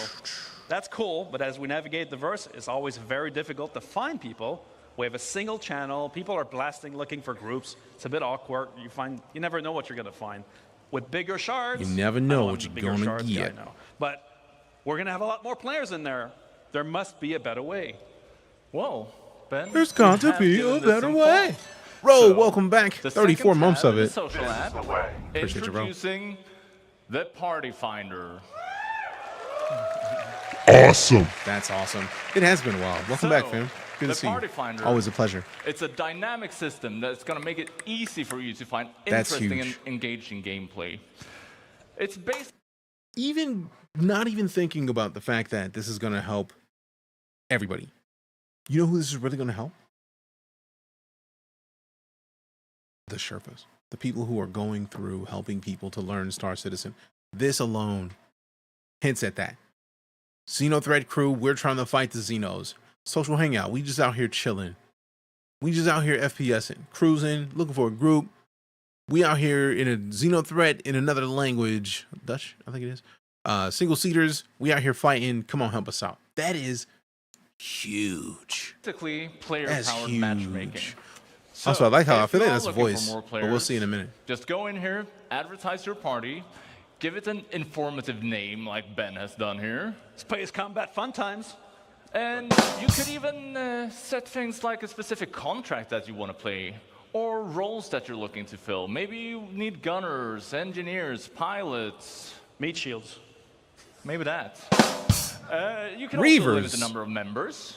You might want to do some, again, specific content. So you want to do... As everybody with a knows, set the number spears of got to go members through in the wash. party, or you might want a tight-knit group. That's something that I would like very much. Maybe you just don't want to split the contract rewards, right? So once you have that information, then it's time to list your party. And then people are going to be applying to join your group, which is kind of like a reverse invite. You're applying to the party. You're joining yourself. You're getting involved. That's cool. You're the reverse guy today. I'm stuck in one gear.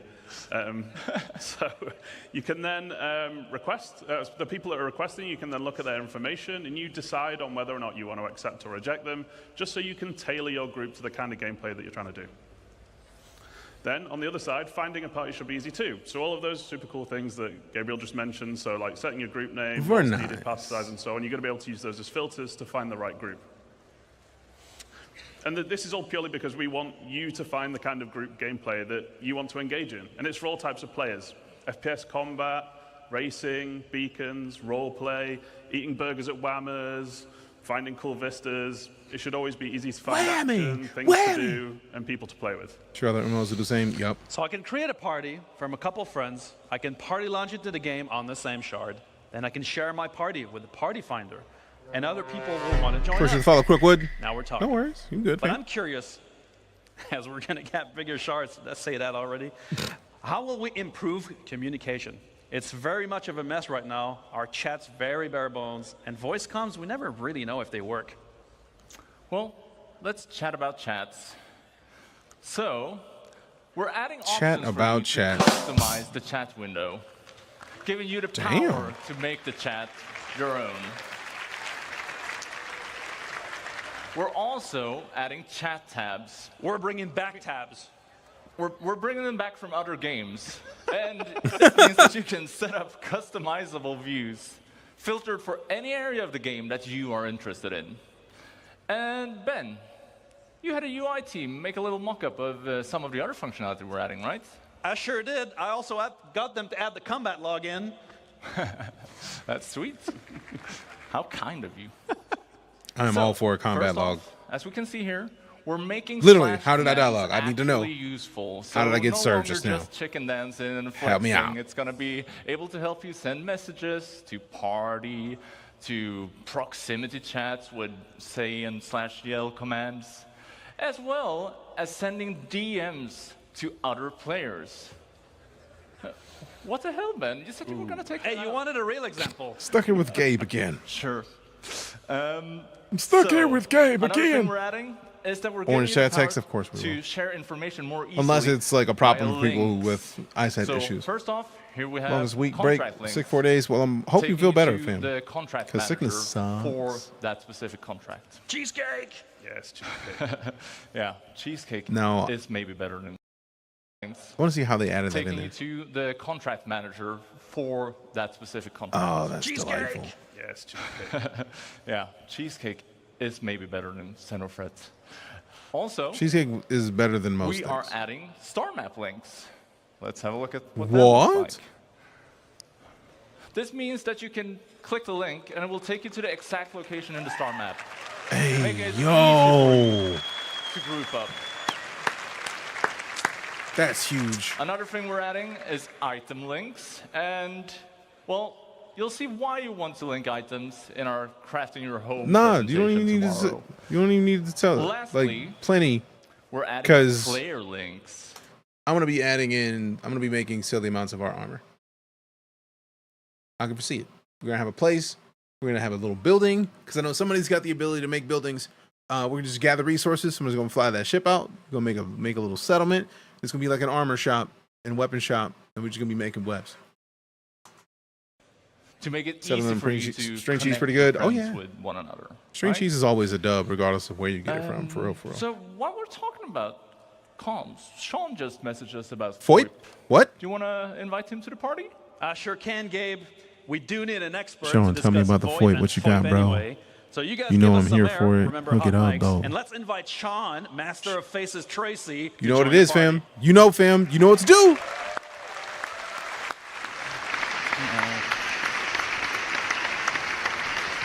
Sean finally gave it up and shaved off the hair, man. How you doing? I'm good. Sadness. Hello, everyone. Good to see you all. Okay, he here. didn't shave it off. It's still there. I was mad So, for a second. I I've was come mad. up to talk a little bit about FOIP and About? VoIP. So it's a bit of the communication channels beyond just text chat, right? All right, so FOIP and VoIP are our systems in-game. VoIP voice over internet protocol, and VoIP, which I termed way back in 2019, face over internet protocol. So VoIP gives us spatialized audio where you can hear and be heard within the universe. Whether you've got a helmet on, you've got a different filter. If you're far away, you can hear that they're far away. But we added face to that way back in 2019. So it's cool because you can place video calls, you can speak and see each other speak in the game. How many hard points has Zeus got? Not even sure. Selfies like this. So again, I mentioned it's back in 2019, so it's been in for a little while, but it hasn't really been updated so much since then. So the cool part about it, and I really got to mention, it's not a replacement for motion capture equipment. No. It's not a depth camera. It uses pretty much anybody's I wonder if they're going to bring up the VoIP camera from Faceware anytime soon. Great things, but it's got its limitations as well. What's kind of cool about it is that FOIP and VoIP are actually coupled. They're encoded and decoded together on the network super efficiently so that it's always in sync. And anybody that's worked on facial animation with audio data knows that sync is super important. So it's been used in expected ways and unexpected ways by the community. Let's have a look. Man, if I'm not in this, we'll be big man. Clem? I've watched these videos. Seems someone's on our case. One of our I feel like if I was in there, I would have been tagged many times on Twitter. The bunker was destroyed. So I doubt that I'm in this. And 3, 2, 1, go.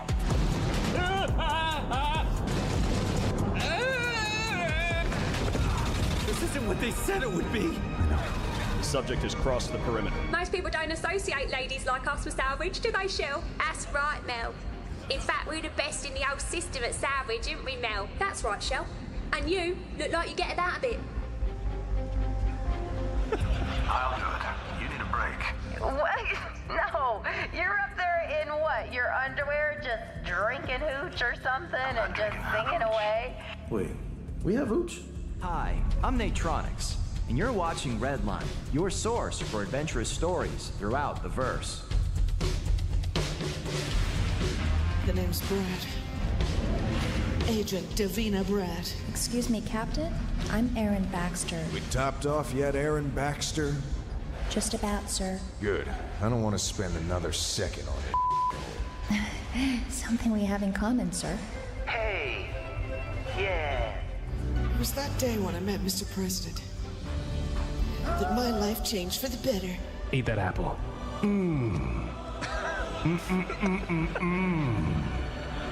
Apples. You were never supposed to know any of this, Detective. You were supposed to die at Safe Haven. Rachel. Rachel's dead. Hey man, I'm back again. You have any hats? Oh dude, I read the cap. What are you looking at, sir? Go away.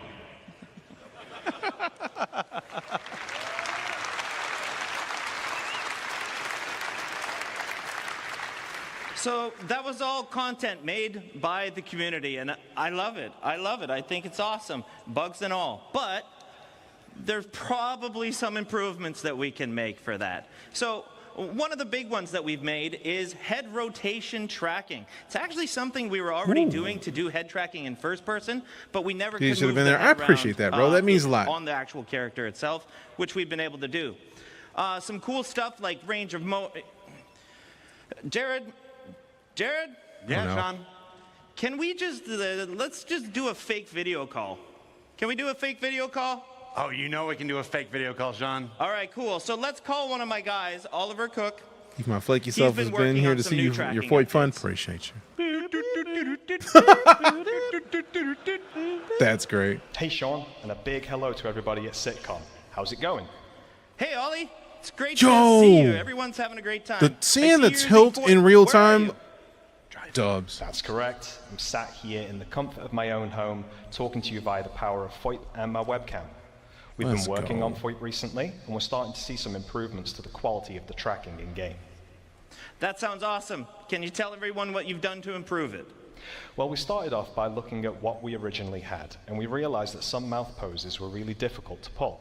So we focused on improving the range of motion of the mouth, which now looks like this.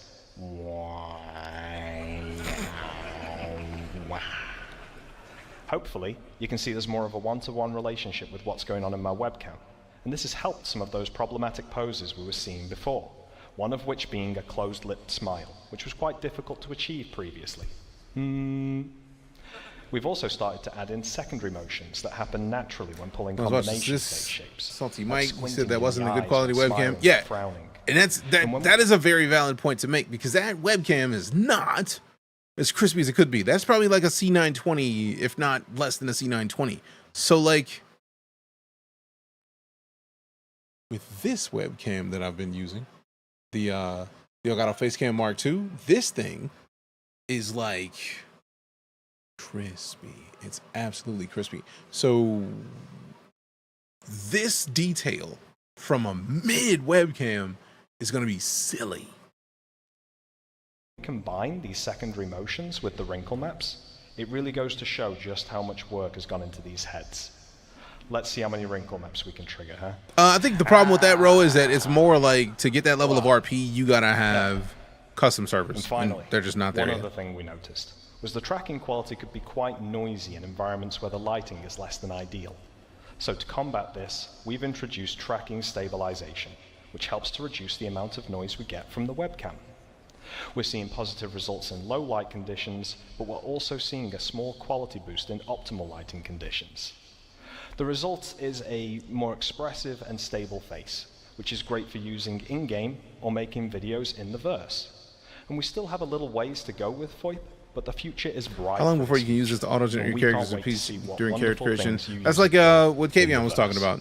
It'll be super interesting. So I see you in the character creator. Let's change how you look. Yeah, let's do it. Let's change up my appearance here a little bit and see what this game's never coming out. You might say that, but like literally we are watching videos, Zero, about them updating and upgrading the entire engine that's running the game to make it way better. So their progress would disagree with what you're saying. A character customizer is that it continues to track my face even when editing. And this is great if you want to see what VoIP will look like on your character before you commit to your appearance. Let's start off by changing my hairstyle, shall we? Yeah. We have a bunch of cool hairstyles to pick from. And I used to have pretty long hair back in the day. So let's try and find something longer than I currently have. Okay, that's wild. Not quite what I'm looking for, but what else do we have? Dreadlocks. Super cool. Not what I'm after, though. Let's see here. There we go. Much better. The mullet. The fun thing here is with the head tracking, it's much easier to rotate around and quickly see what I'm going to look like. Let's stick with that for now. That looks good to me. We can do the same for anything else in the customizer, but I'm going to go ahead and remove my beard here, because I want to show you that VoIP still works when changing the structure and characteristics of my actual face. We have a lot of heads in our customizer, and I'm just going to cycle through a few of them here to show you that whatever we choose, we're still tracking, and we're good to go.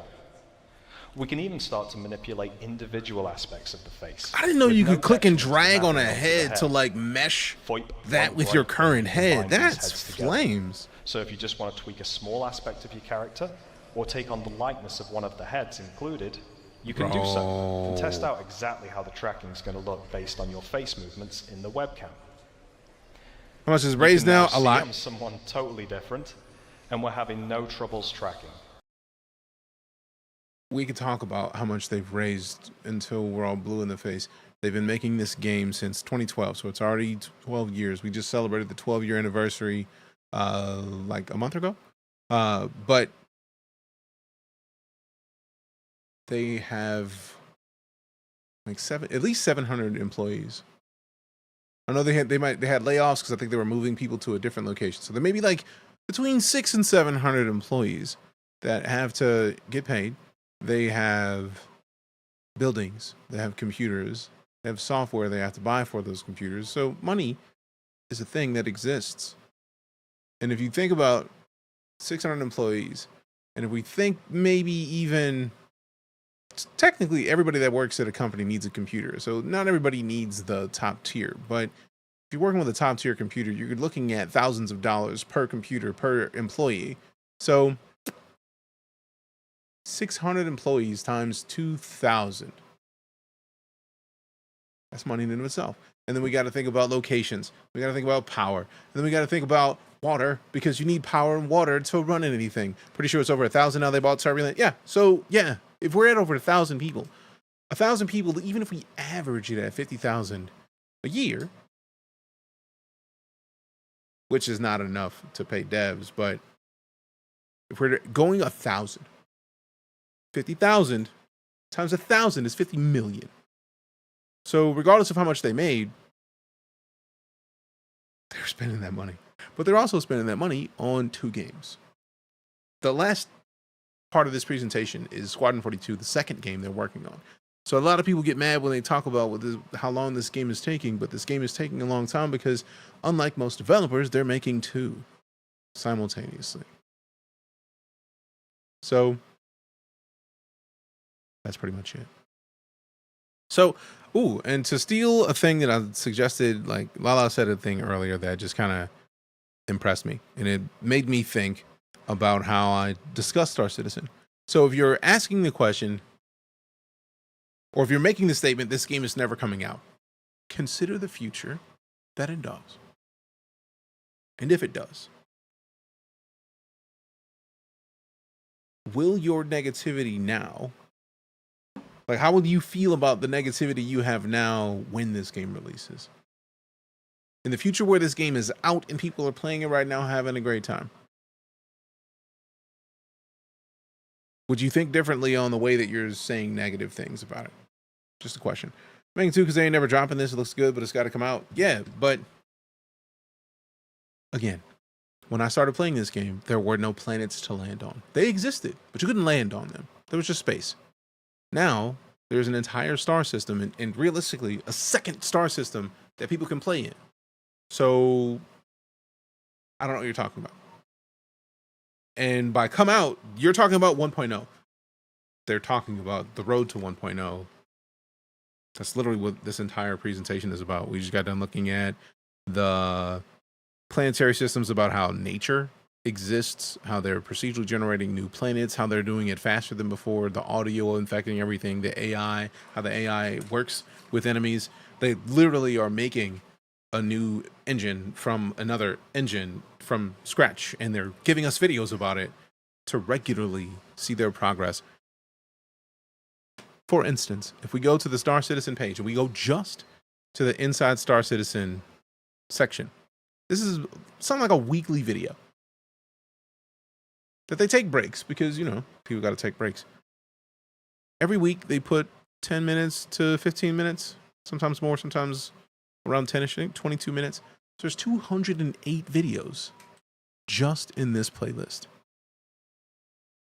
And we are at 193 up to 5 years ago. That's just since they renamed it to Inside Star Citizen. So just since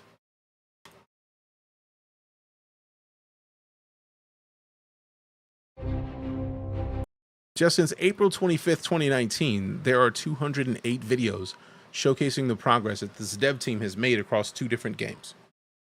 Forgive me for being majorly skeptical after years of failures in Kickstarter scams. No, don't get it twisted, Zero. If you notice, I'm not like being negative. Like, I'm not angry. I'm not like disrespecting your opinion. It's more just that a lot of people come to this game and they're like, before they say anything, before they ask any questions, just, this game is a scam. And it's like, I can understand where you're coming from, but at the core of it, if somebody were scamming, why would they go through this much work to make a scam?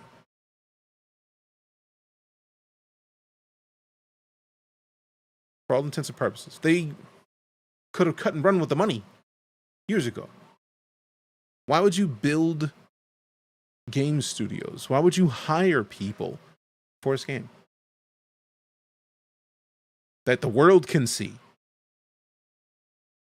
I feel like that would be a great waste of time, and that is a failure of a scam. So I understand people's skepticism on this game, but that's part of the reason why when people come in here and they're like, it's a scam, we have a discussion like we're having right now. And yeah, it is not done. The day before I did it, but definitely played it quicker. The day before released like a year ago, this game has been in development since 2012. I started to play this game in 2015. legitimately. My first sub on Twitch in 2016 was playing Star Citizen. And from then to now, it is a completely different experience. It is way better. It is way more polished. And right now, it is not in polish mode. There's nothing about it that is polished.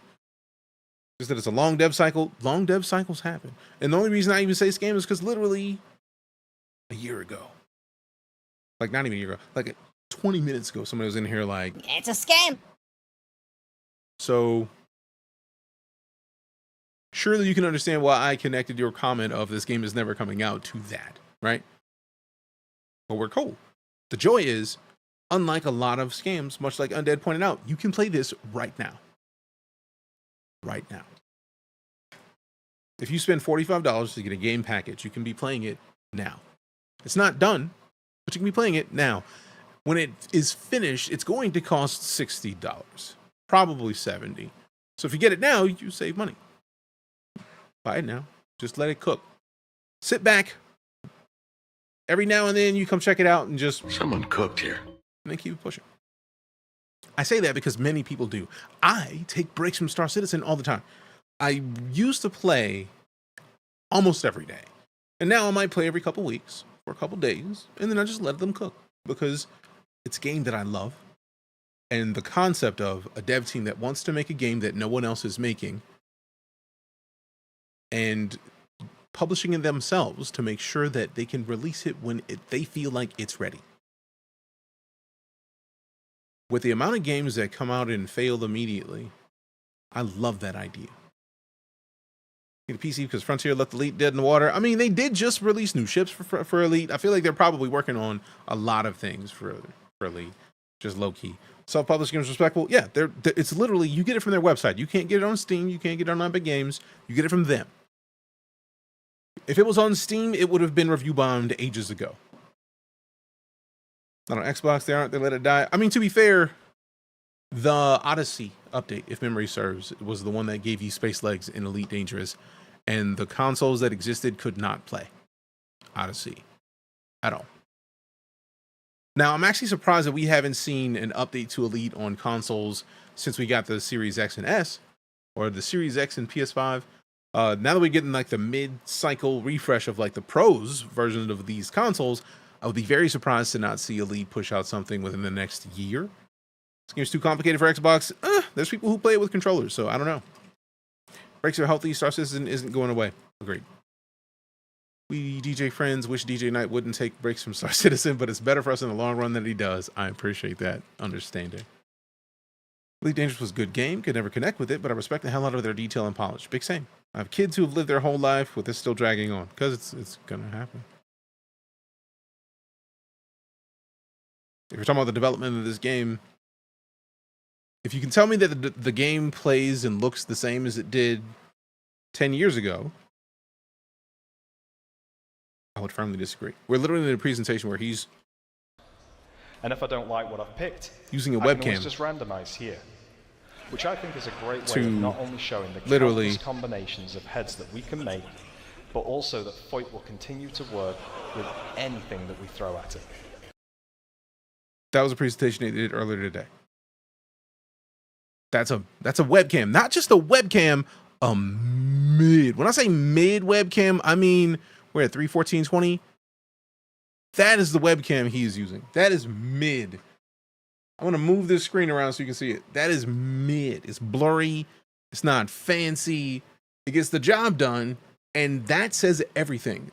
I get the feeling it was a purposeful decision to use a webcam that was not the fanciest webcam, because that means they're getting really good quality from the average user's webcam. So you can play an MMO with this and be talking to people in game like this. Also, that FOIP will continue to work with anything that we throw. And that's powerful. I think I'm looking pretty good here, Sean. What do you think? Yeah, good. And the dots on the face probably don't hurt. Oh no, the dots are not actually there. The dots are generated by the software to show how it's tracking your face, and each one of those dots is pushed onto your character. Thanks a lot for showing it. Anytime. And I hope everybody has an awesome sick day. See you later. You know, if they 1.0 Star Citizen tomorrow, development wouldn't stop because it's an MMO. People should stop applying single-player logic to an MMO. Cool. That part. The line keeps moving, though. It's always going to move, and right, it's going to Sean. move more rapidly. But the reliability of our voice transmission has What been a line bit are you spotty, talking about? with many players reporting quality loss or even full audio loss. What are we doing to improve the overall infrastructure behind VoIP and FOIP? Well, first of all, we've heard you. We know. We've tried it. And it sometimes works and sometimes doesn't work. So what we're going to be doing is we're going to be updating the voice service and a total overhaul of the voice server. This is actually important, and we need to do this anyways, because we have to update the voice infrastructure for the much larger shards that are coming. So this is going to improve reliability and the voice quality. So one of the biggest things that we're going to be doing for you guys is to make sure that you have feedback in the game for when this is working and when this is not working. When you're transmitting, when you're receiving, you really have to. They need to release a game, a complete game. That doesn't mean they have to stop developing. Oh, then you may be happy to know that they announced literally this morning that Squadron 42 releases in 2026. Last year they said that it was feature complete and it's in polish. Earlier today, they said it releases in 2026, and they gave us the first, hour, I think, of gameplay. So, yeah. To know. So whether that's I can't wait until it launches just so that we can stop having this conversation. Not you per se, but, I stream this. I play this game all the time. So, I hear that a lot. Go forward with these features. Releasing would make a difference then. Would be the same game with the same dev cycle. Good stuff. What? Am I done? Yeah, let's get Gabe back in here. Hey, Appreciate the follow, Aiden. Thanks much. People on stage now. It's a bit crowded, right? Can we kick Sean? Yeah, we can. I think we should kick Sean. Why you gotta kick Sean, man? Bye, Sean. Wow. Post the crash free version to YouTube. No, I'm gonna watch the stream because I want to see the crash. All right, now we've made some friends. We've joined how the process parties, works. and we even kicked some people. That's super great. But what if you're new to the game? Ben, behind you. It's a good question. Oh, the guide system. So we've introduced the guide system on the web a while ago, and this allows new players Today Star and Citizen has a experienced Steam players page, though. to No, match up. I don't want them to ever Basically, for any player have to a get Steam page. training and learning the ropes. I want them to keep their money. Wait, are we bringing it in the game? Yeah, of course we are. Just let them know. Oh no, you good? They were talking about posting it to YouTube anyways. They always post their videos after CitizenCon to YouTube. Damn. Hey, yo, who mans is this? Finally. An in-game guide, fam. And it doesn't look like, it looks like there's a guide to individual parts, but also become a guide. So I feel like this is partially finding somebody to get help with. That's good. Ultimately, so we want good. to encourage you all to help one another. And it's very important for a game as large and as complex as Star Citizen is. And while we're improving how we teach you the game, it's irreplaceable to have another player by your side showing you the ropes. So we want to keep the guide types from the website because there's already a lot of good ones there. And they already cover a very wide variety of gameplay. And as we add more game systems, more guide types are going to get added too. Tell them to become king of the And racing base guides. building's a I great look forward to example seeing of that, it. Which is a little teaser there for tomorrow. No, Hey. Oh, yeah. But now, how do you become a guide? So now there's going to be a list of requirements that you've got to meet. That's And this list will require you doing content like contracts, beacons, or many other things as well. And ultimately, once you've checked that list, you can then opt in to become a guide. And really, we've done this because we wanted becoming a guide to really mean something. That's both to yourself, fantastic. to other players, so they can rely on your experience. But why become a guide? I want to see what's up with these rewards. That's Goodness of flames. your own hearts? No. Yeah. Tell me about those. You want to get paid. Some of you love to help, and a lot of you already are. But while I don't have time to get into specifics today, there are going to be rewards available for those of you that do put the effort in. Because we like to get paid. You do like to get paid. But ultimately, we want you to want to help. All right.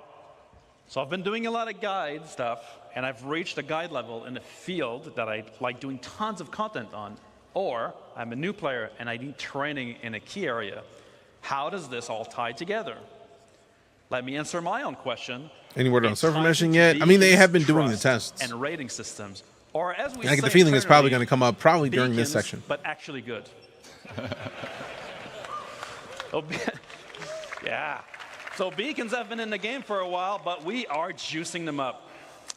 Yeah, so let's look at how we're juicing them up. So first off, tying into the guide stuff, That's we're adding a new cool. type of beacon. So guide That's beacons. cool. It means that if you are a guide, you'll be able to respond to them. If you need a guide, you broadcast them.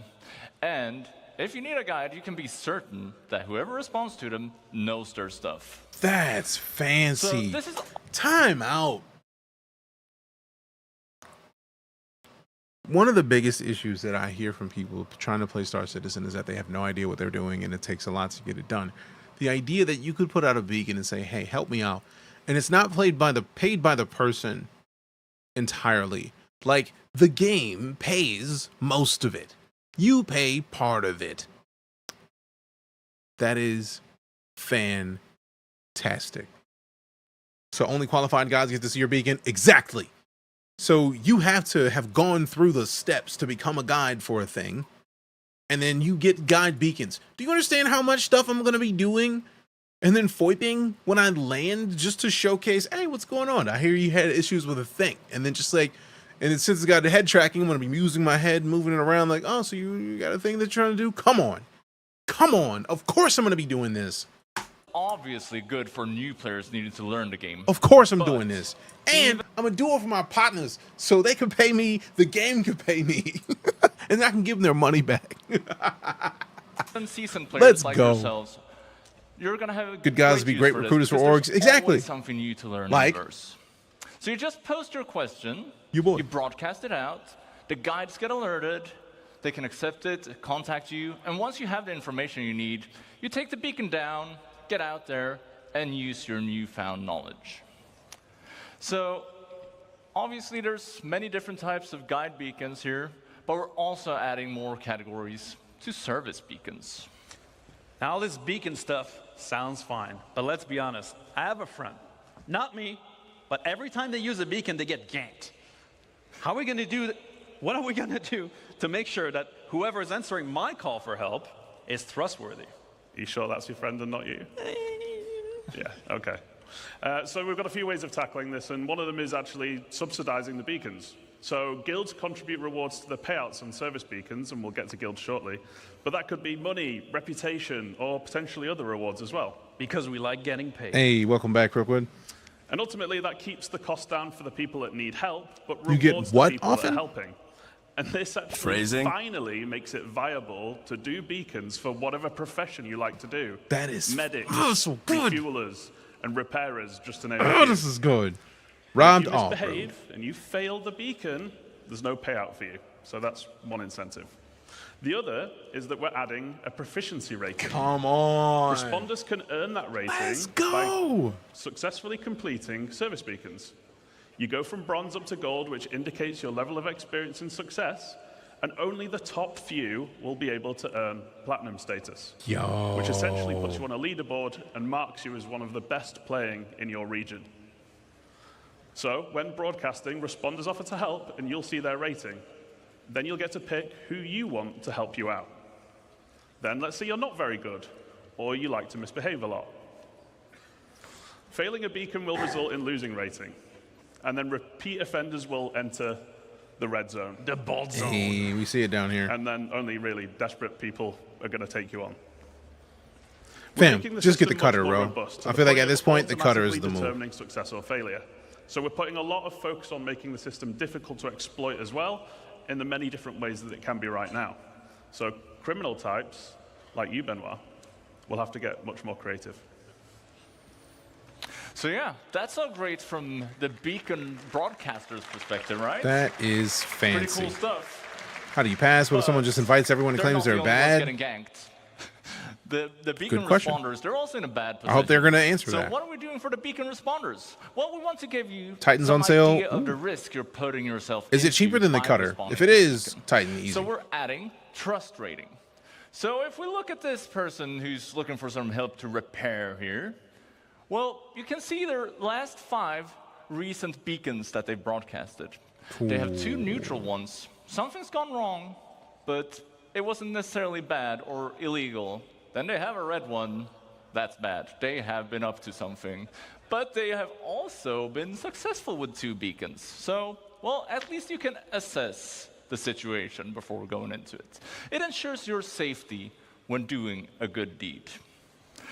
And yeah, I think that's it for beacons. So, well, we've got one more big thing I guess we need to talk about, right? Yeah. Which we're really excited for. Oh, yeah. Look at that. Double glizzy. That is exciting. I like this one. DoorDash reviews and Star Citizen is crazy. Right. In Sweden, DoorDash reviews and Star Citizen before GTA 6 is crazy. we call this a double barrel. Well, it's not time for lunch just yet. It takes a while, who Caleb. would I like think to you got talk it. About player organization. Let's go. Let's go. That's all right. It sounds like we've got a few people in orgs in the house today. But Benoit, you talked about this a while ago, right? It's been 84 years.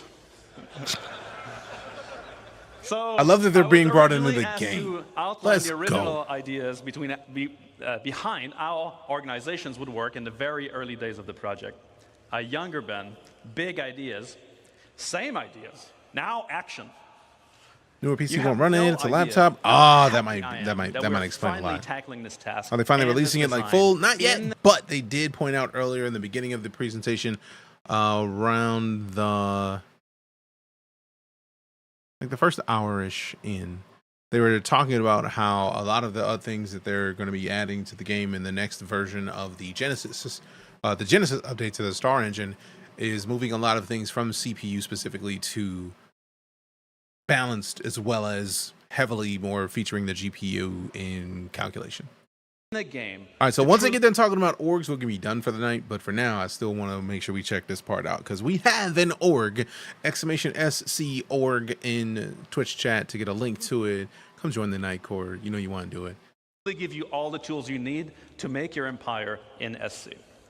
Makes you feel like this There stuff's in are active more development. We than might get it soon. Yeah. 70,000 organizations registered. Like at this point anymore, starting with last year's CitizenCon, I feel like if they show something off at CitizenCon, the likelihood that we're going to get it in the next year is solid.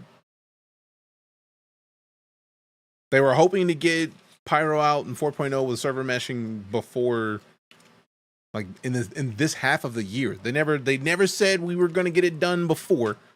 They were aiming for this half of the year. So if they get Pyro out before Christmas, numbers. So hopefully the base version of server meshing gets squared away that soon. I'm looking forward to that happening. That'll help a lot with the glitches. They have my old PC ran great, but so many bugs. Yeah, even if it's just OpenPCU, yeah, because apparently they were scheduling, like they officially said that 4.0 is due for like Q1 2025, but like if they can knock it out by the end of the year and it be stable, playable, then we're in a situation, we're in uncharted territory. Star Citizen is going to be next tier. Have you seen No Man's Sky? I've been playing No Man's Sky since the day that it released. This is a space and sci-fi focused stream. Star Citizen, Elite Dangerous, and No Man's Sky are my most streamed games in this channel. So if you ask me about one of those games, I know we can have a conversation. Also, what up? Morning Star for the delayed response. The panel on the social app and the One Planet Tech are both huge and not getting enough eyes, but I'm sure they will after folks get sleep. That part. Some news coming from No Man's Sky. Yeah, I saw that Sean tweeted about somebody with a cool little cottage, which was interesting. I have X4 Foundations installed on Dead Sea. I played it when it launched, and it was just super complicated. So I was like, I'm not dealing with this today. And I probably went back to Star Citizen or Elite because while they're both very complicated, I have played them long enough that I know what I'm doing instead of having to learn a brand new complicated thing. So on the RSI website. Let's see. 69,999 of them of decent size and Phrasing. then test. Ridiculous. Too big. But all of those have custom identities, logos, charter. The amount of creative and high quality content you guys have always produced has always amazed us and inspired us. Those orgs range from a small group of friends with just the name to large companies spanning a large amount of players with the intent to share wealth, missions, and campaigns together. Now, we want to make those orgs matter in the game. Should you choose to join or create an organization, we want this social aspect to be part of your progression. But don't let me spoil it.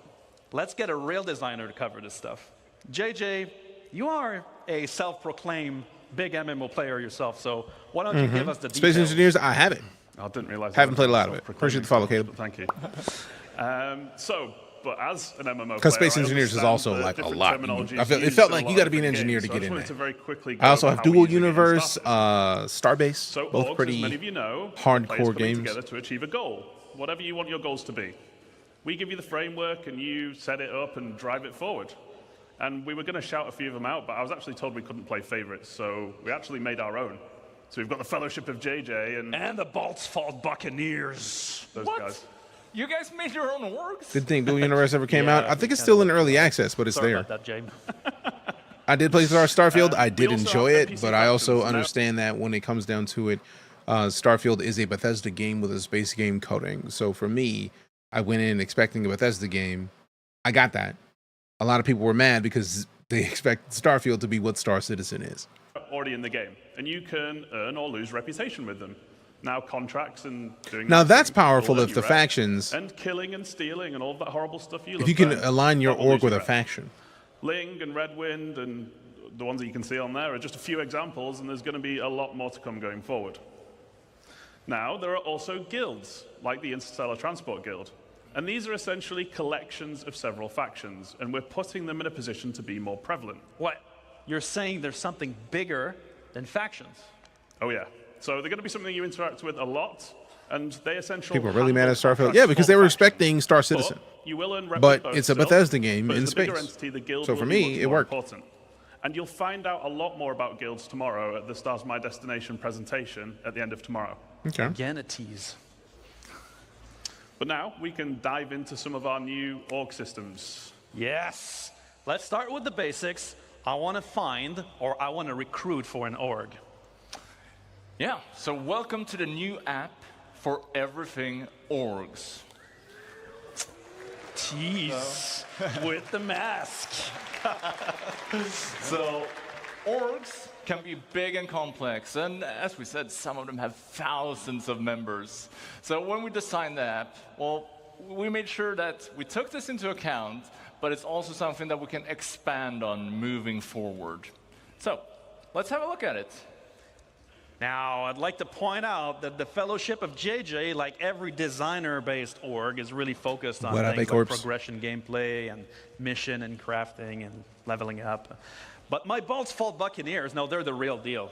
Now, we don't do any of that stuff. Now, we're in it for profit, interdiction lines, shipboarding action. We get all that sweet cargo for free. For Next free. week? What happens Sounds next pretty week, bro? illegal, Ben. I don't know what you're talking about. What's in those Party crates? system reboot? Yeah. Slam! Anyway, it sounds like you guys might be interested in joining some big orgs. Well, I prefer something smaller.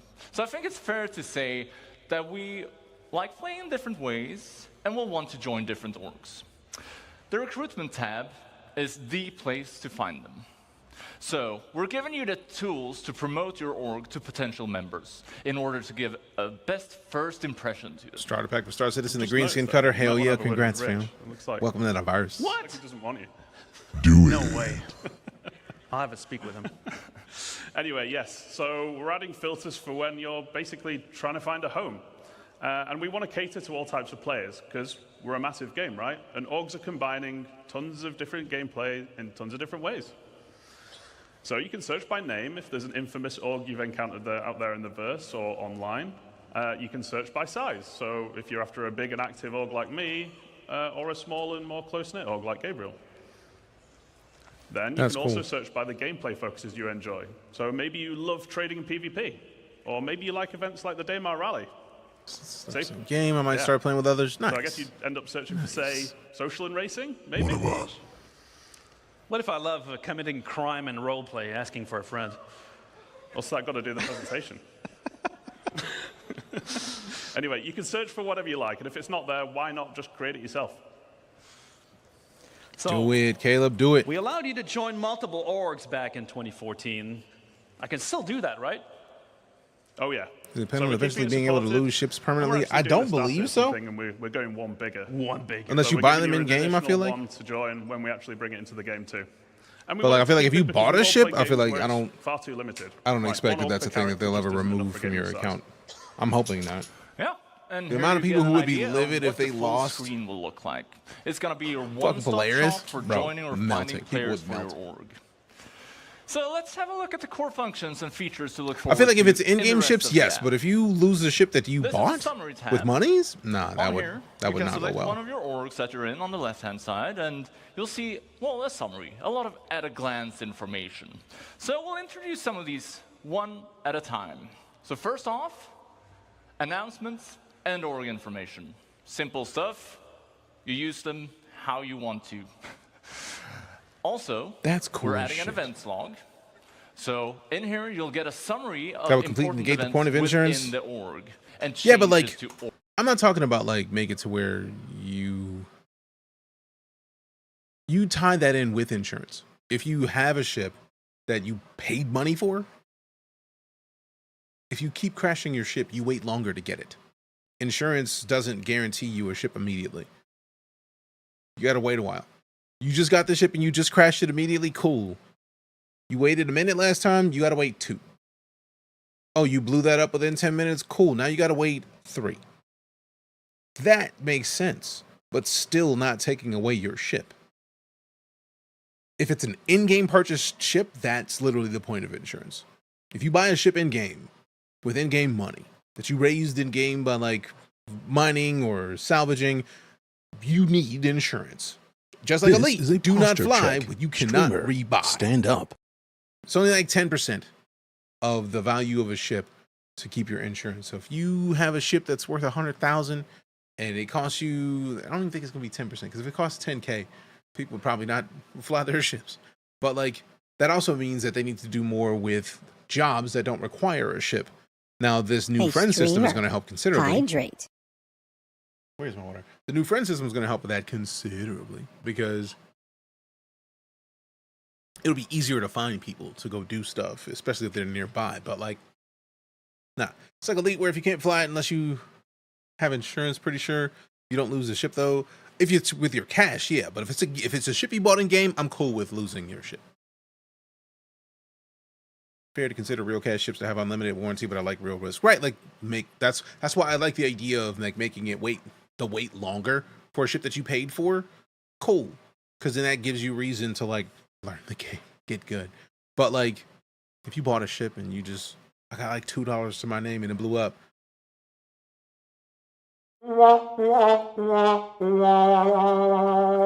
Should have left it there. Org statuses or settings. In short, these things. Oh yeah, people would melt. It's Junkyard. a big verse, Absolutely and melt. it's easy to miss cool things that happen in your org, and these features will help you stay on top of the day-to-day life of being an org member. Okay, we're also adding an events calendar. So, by default. Oh damn! When is this going in?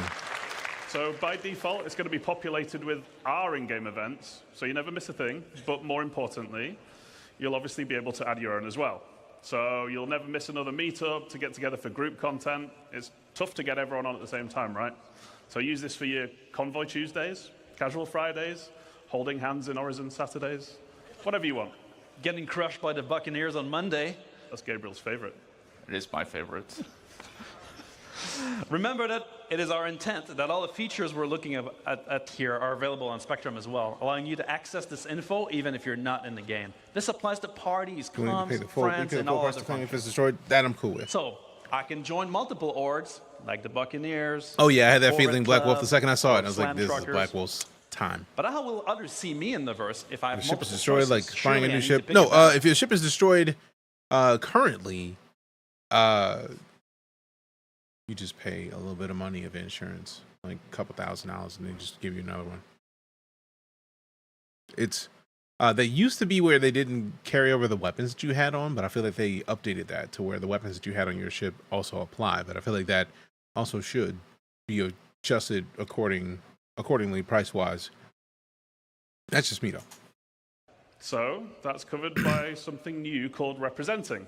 And it's actually quite similar to the existing affiliation main status system on the website. So if you're in multiple They added to insurance. orgs, you I thought choose so. which one you want Thank to you for represent, clarifying. but you can only represent one at a time. Now, there are ongoing benefits for being in orgs, which we'll get to in a minute, but you choosing who you represent. Yeah, you don't have to which buy one a you whole want to new benefit ship. You from just have to at pay any given like time. not even a But couple why? thousand all Well, the time. we Just wanted like to support couple players who $100 like to play with different groups of friends. But we didn't want players who are just in one to be at a major disadvantage to those that are in the full 6. Because really, joining multiple orgs should be your choice and not feel like it's a necessity.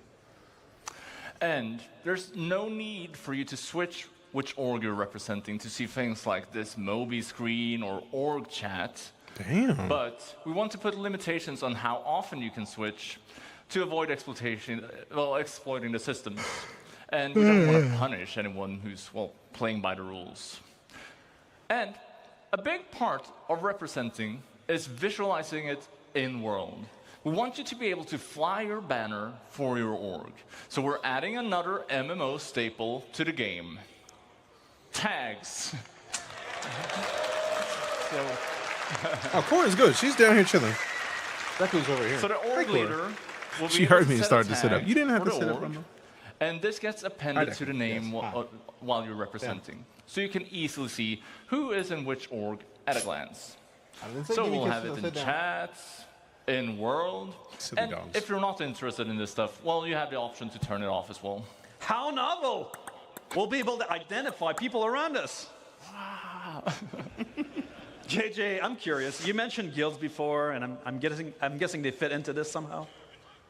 Yes, so you may have spotted a few references on the UI to alignment earlier, but what is it? So, it's your opportunity to form a relationship between org and in-game guild. Damn. Now, just as you in personal rep with the guilds, you can with your org now as well. So your org leaders pick which one you want to align with, and while representing, org members doing specific action, like contracts with them, will increase the org's alignment with the guild. Damn. But which guild should you pick? So Just what I was talking about earlier. all That's of our guilds cool. are going to have a specific theme and associated gameplay. Oh yeah, And Cora you can is basically pick the one 12. that matches your theme or benefits your org the most. So a Or 11. combat-focused Cora's org, 11. like the Fellowship, might So want she to up align there. with themselves. Which guild with is the the Night Court investment picking? guild. I have not Or seen one all the that goes making orgs cash through trading and or the holding, guilds, that so I'm probably not want to sure. align with the I think they're going to talk about the guild. guilds specifically tomorrow, so I plead the Yeah. fifth. So how do these benefits work? I mean, to be fair, the guild or the org is a bounty hunting and security providing organization. So whatever guild is related to bounty hunting and security providing is probably going to be something like we're going to get into. As your alignment with a guild, as it raises, you both unlock new benefits from that guild, as well as improve your previously unlocked benefits.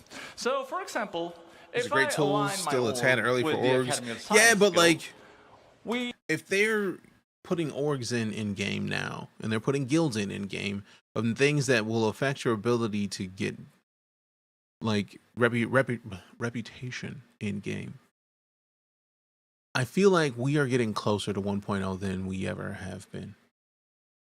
Because saying it's still tad early for orgs, once we get server meshing in, will it be too early for orgs? Once we get the clusters in and the sectors, that actually is the perfect situation for all of this to be useful. So, I don't know. I see you, Monty. I saw you hit the sub on YouTube a little while ago. Appreciate you. But yeah, I feel like with the stuff that they're talking about here, I'm expecting that we'll probably see a lot of this next year. If we're already testing server meshing with hundreds of people as compared to 100, this is what brings it to modern MMOs. So I wouldn't say that it's too early. I feel like once we get to where you can have 100 people in game, like Smash, for example, Smash will be at a main menu with a whole server worth of people. Once meshing goes in, that's just She might have a good percentage of the server, but not quite the whole thing. Wrangling people in that is a lot. It was almost 2,001 tests a while back. Yeah. Smash vs. Burke was 50-50-50. Right. So, like, that's the whole server. That is the entire server. So once we get, and I feel like the only reason it was locked to 50v50 is because of the servers. Because they only have 100 people on the server. So once we can have 600 to 700 people on the server, imagine a Smash versus Burke versus Levan versus DJ versus Astro Pub versus like any number of fantastic Star Citizen streamers. And it'd be a battle royale. Just everybody bringing in 50 people from their community. Come on. We might get research speed improvements.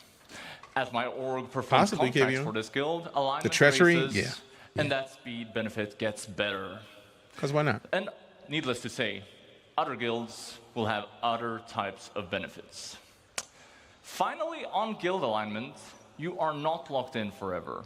You can switch at any time. However, that will put your alignment back at 0, so it's a big choice. Oh, so damn. Every member gets full benefits. Well, not necessarily. We're also introducing loyalty. Damn. So it's similar to the org's alignment with a guild, but this represents your relationship to the org you're in. Anything you do that benefits the org while you are representing it will gain you loyalty with them. So for example, you could be doing missions for the org-aligned guild, or you could be depositing money and materials into org storage. Org storage? Another tease. Ooh.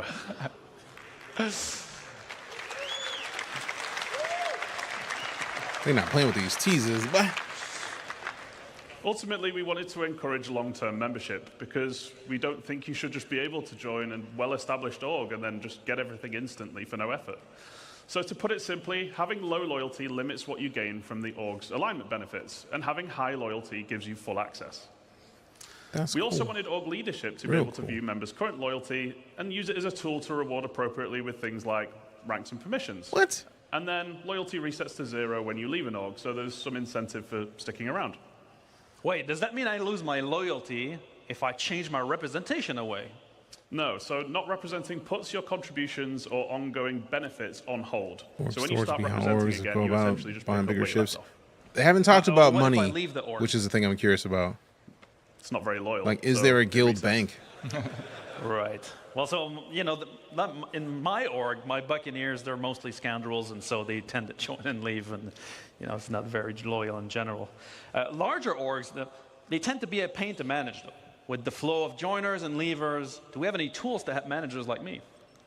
Well, guild bank for the guild base, right? Let's have a look at the members tab. So this is less complex than the previous tabs, but it's equally important. This is where you see I think the management is that last tab, and it's probably going to be where money is. So in here, you'll be able to manage members, AKA Gabriel. Leave notes, and see the ranks of members. Lancer Echo and Arrow, I see you, as fam. we did with the friends list and the party list, we're adding rich presence in here as well. This is the rank panel. It gives you a clear indication where you sit within the community. And you'll see permissions on here, but that's something that we'll delve more into at a later date. With an item you can use as a guild currency, an item you can sell for money to get things. Might be able to determine permissions for each rank, and well, it could be things like inviting new members or accessing org storage. Stop teasing us with org storage, God! Come on. So, all right, so orgs form and friendship and animosities build up. Maybe my Buccaneers and the Fellowship of JJ don't really see eye to eye most of the time. Guild bank, and then Wouldn't they be control great the for this market. to translate in game, wouldn't it? It would, wouldn't it? Yeah. All right. I am done for the night, fam. It is 10:10 p.m. I'm going to go. But it's been a great time thus far. We're only 3 hours and 38 minutes into the CitizenCon 2954 day 1. We're probably not going to be able to cover all this. And we're going to be coming back tomorrow for Tomorrow we're probably going to be recapping tomorrow's CitizenCon. So we're going to, it's been a lot already. And that 3 hours, that was fairly loaded with content. They got to showcase Genesis, the new updates to Star Citizen, as far as like just seeing the trees. The idea that they care this much about trees is powerful.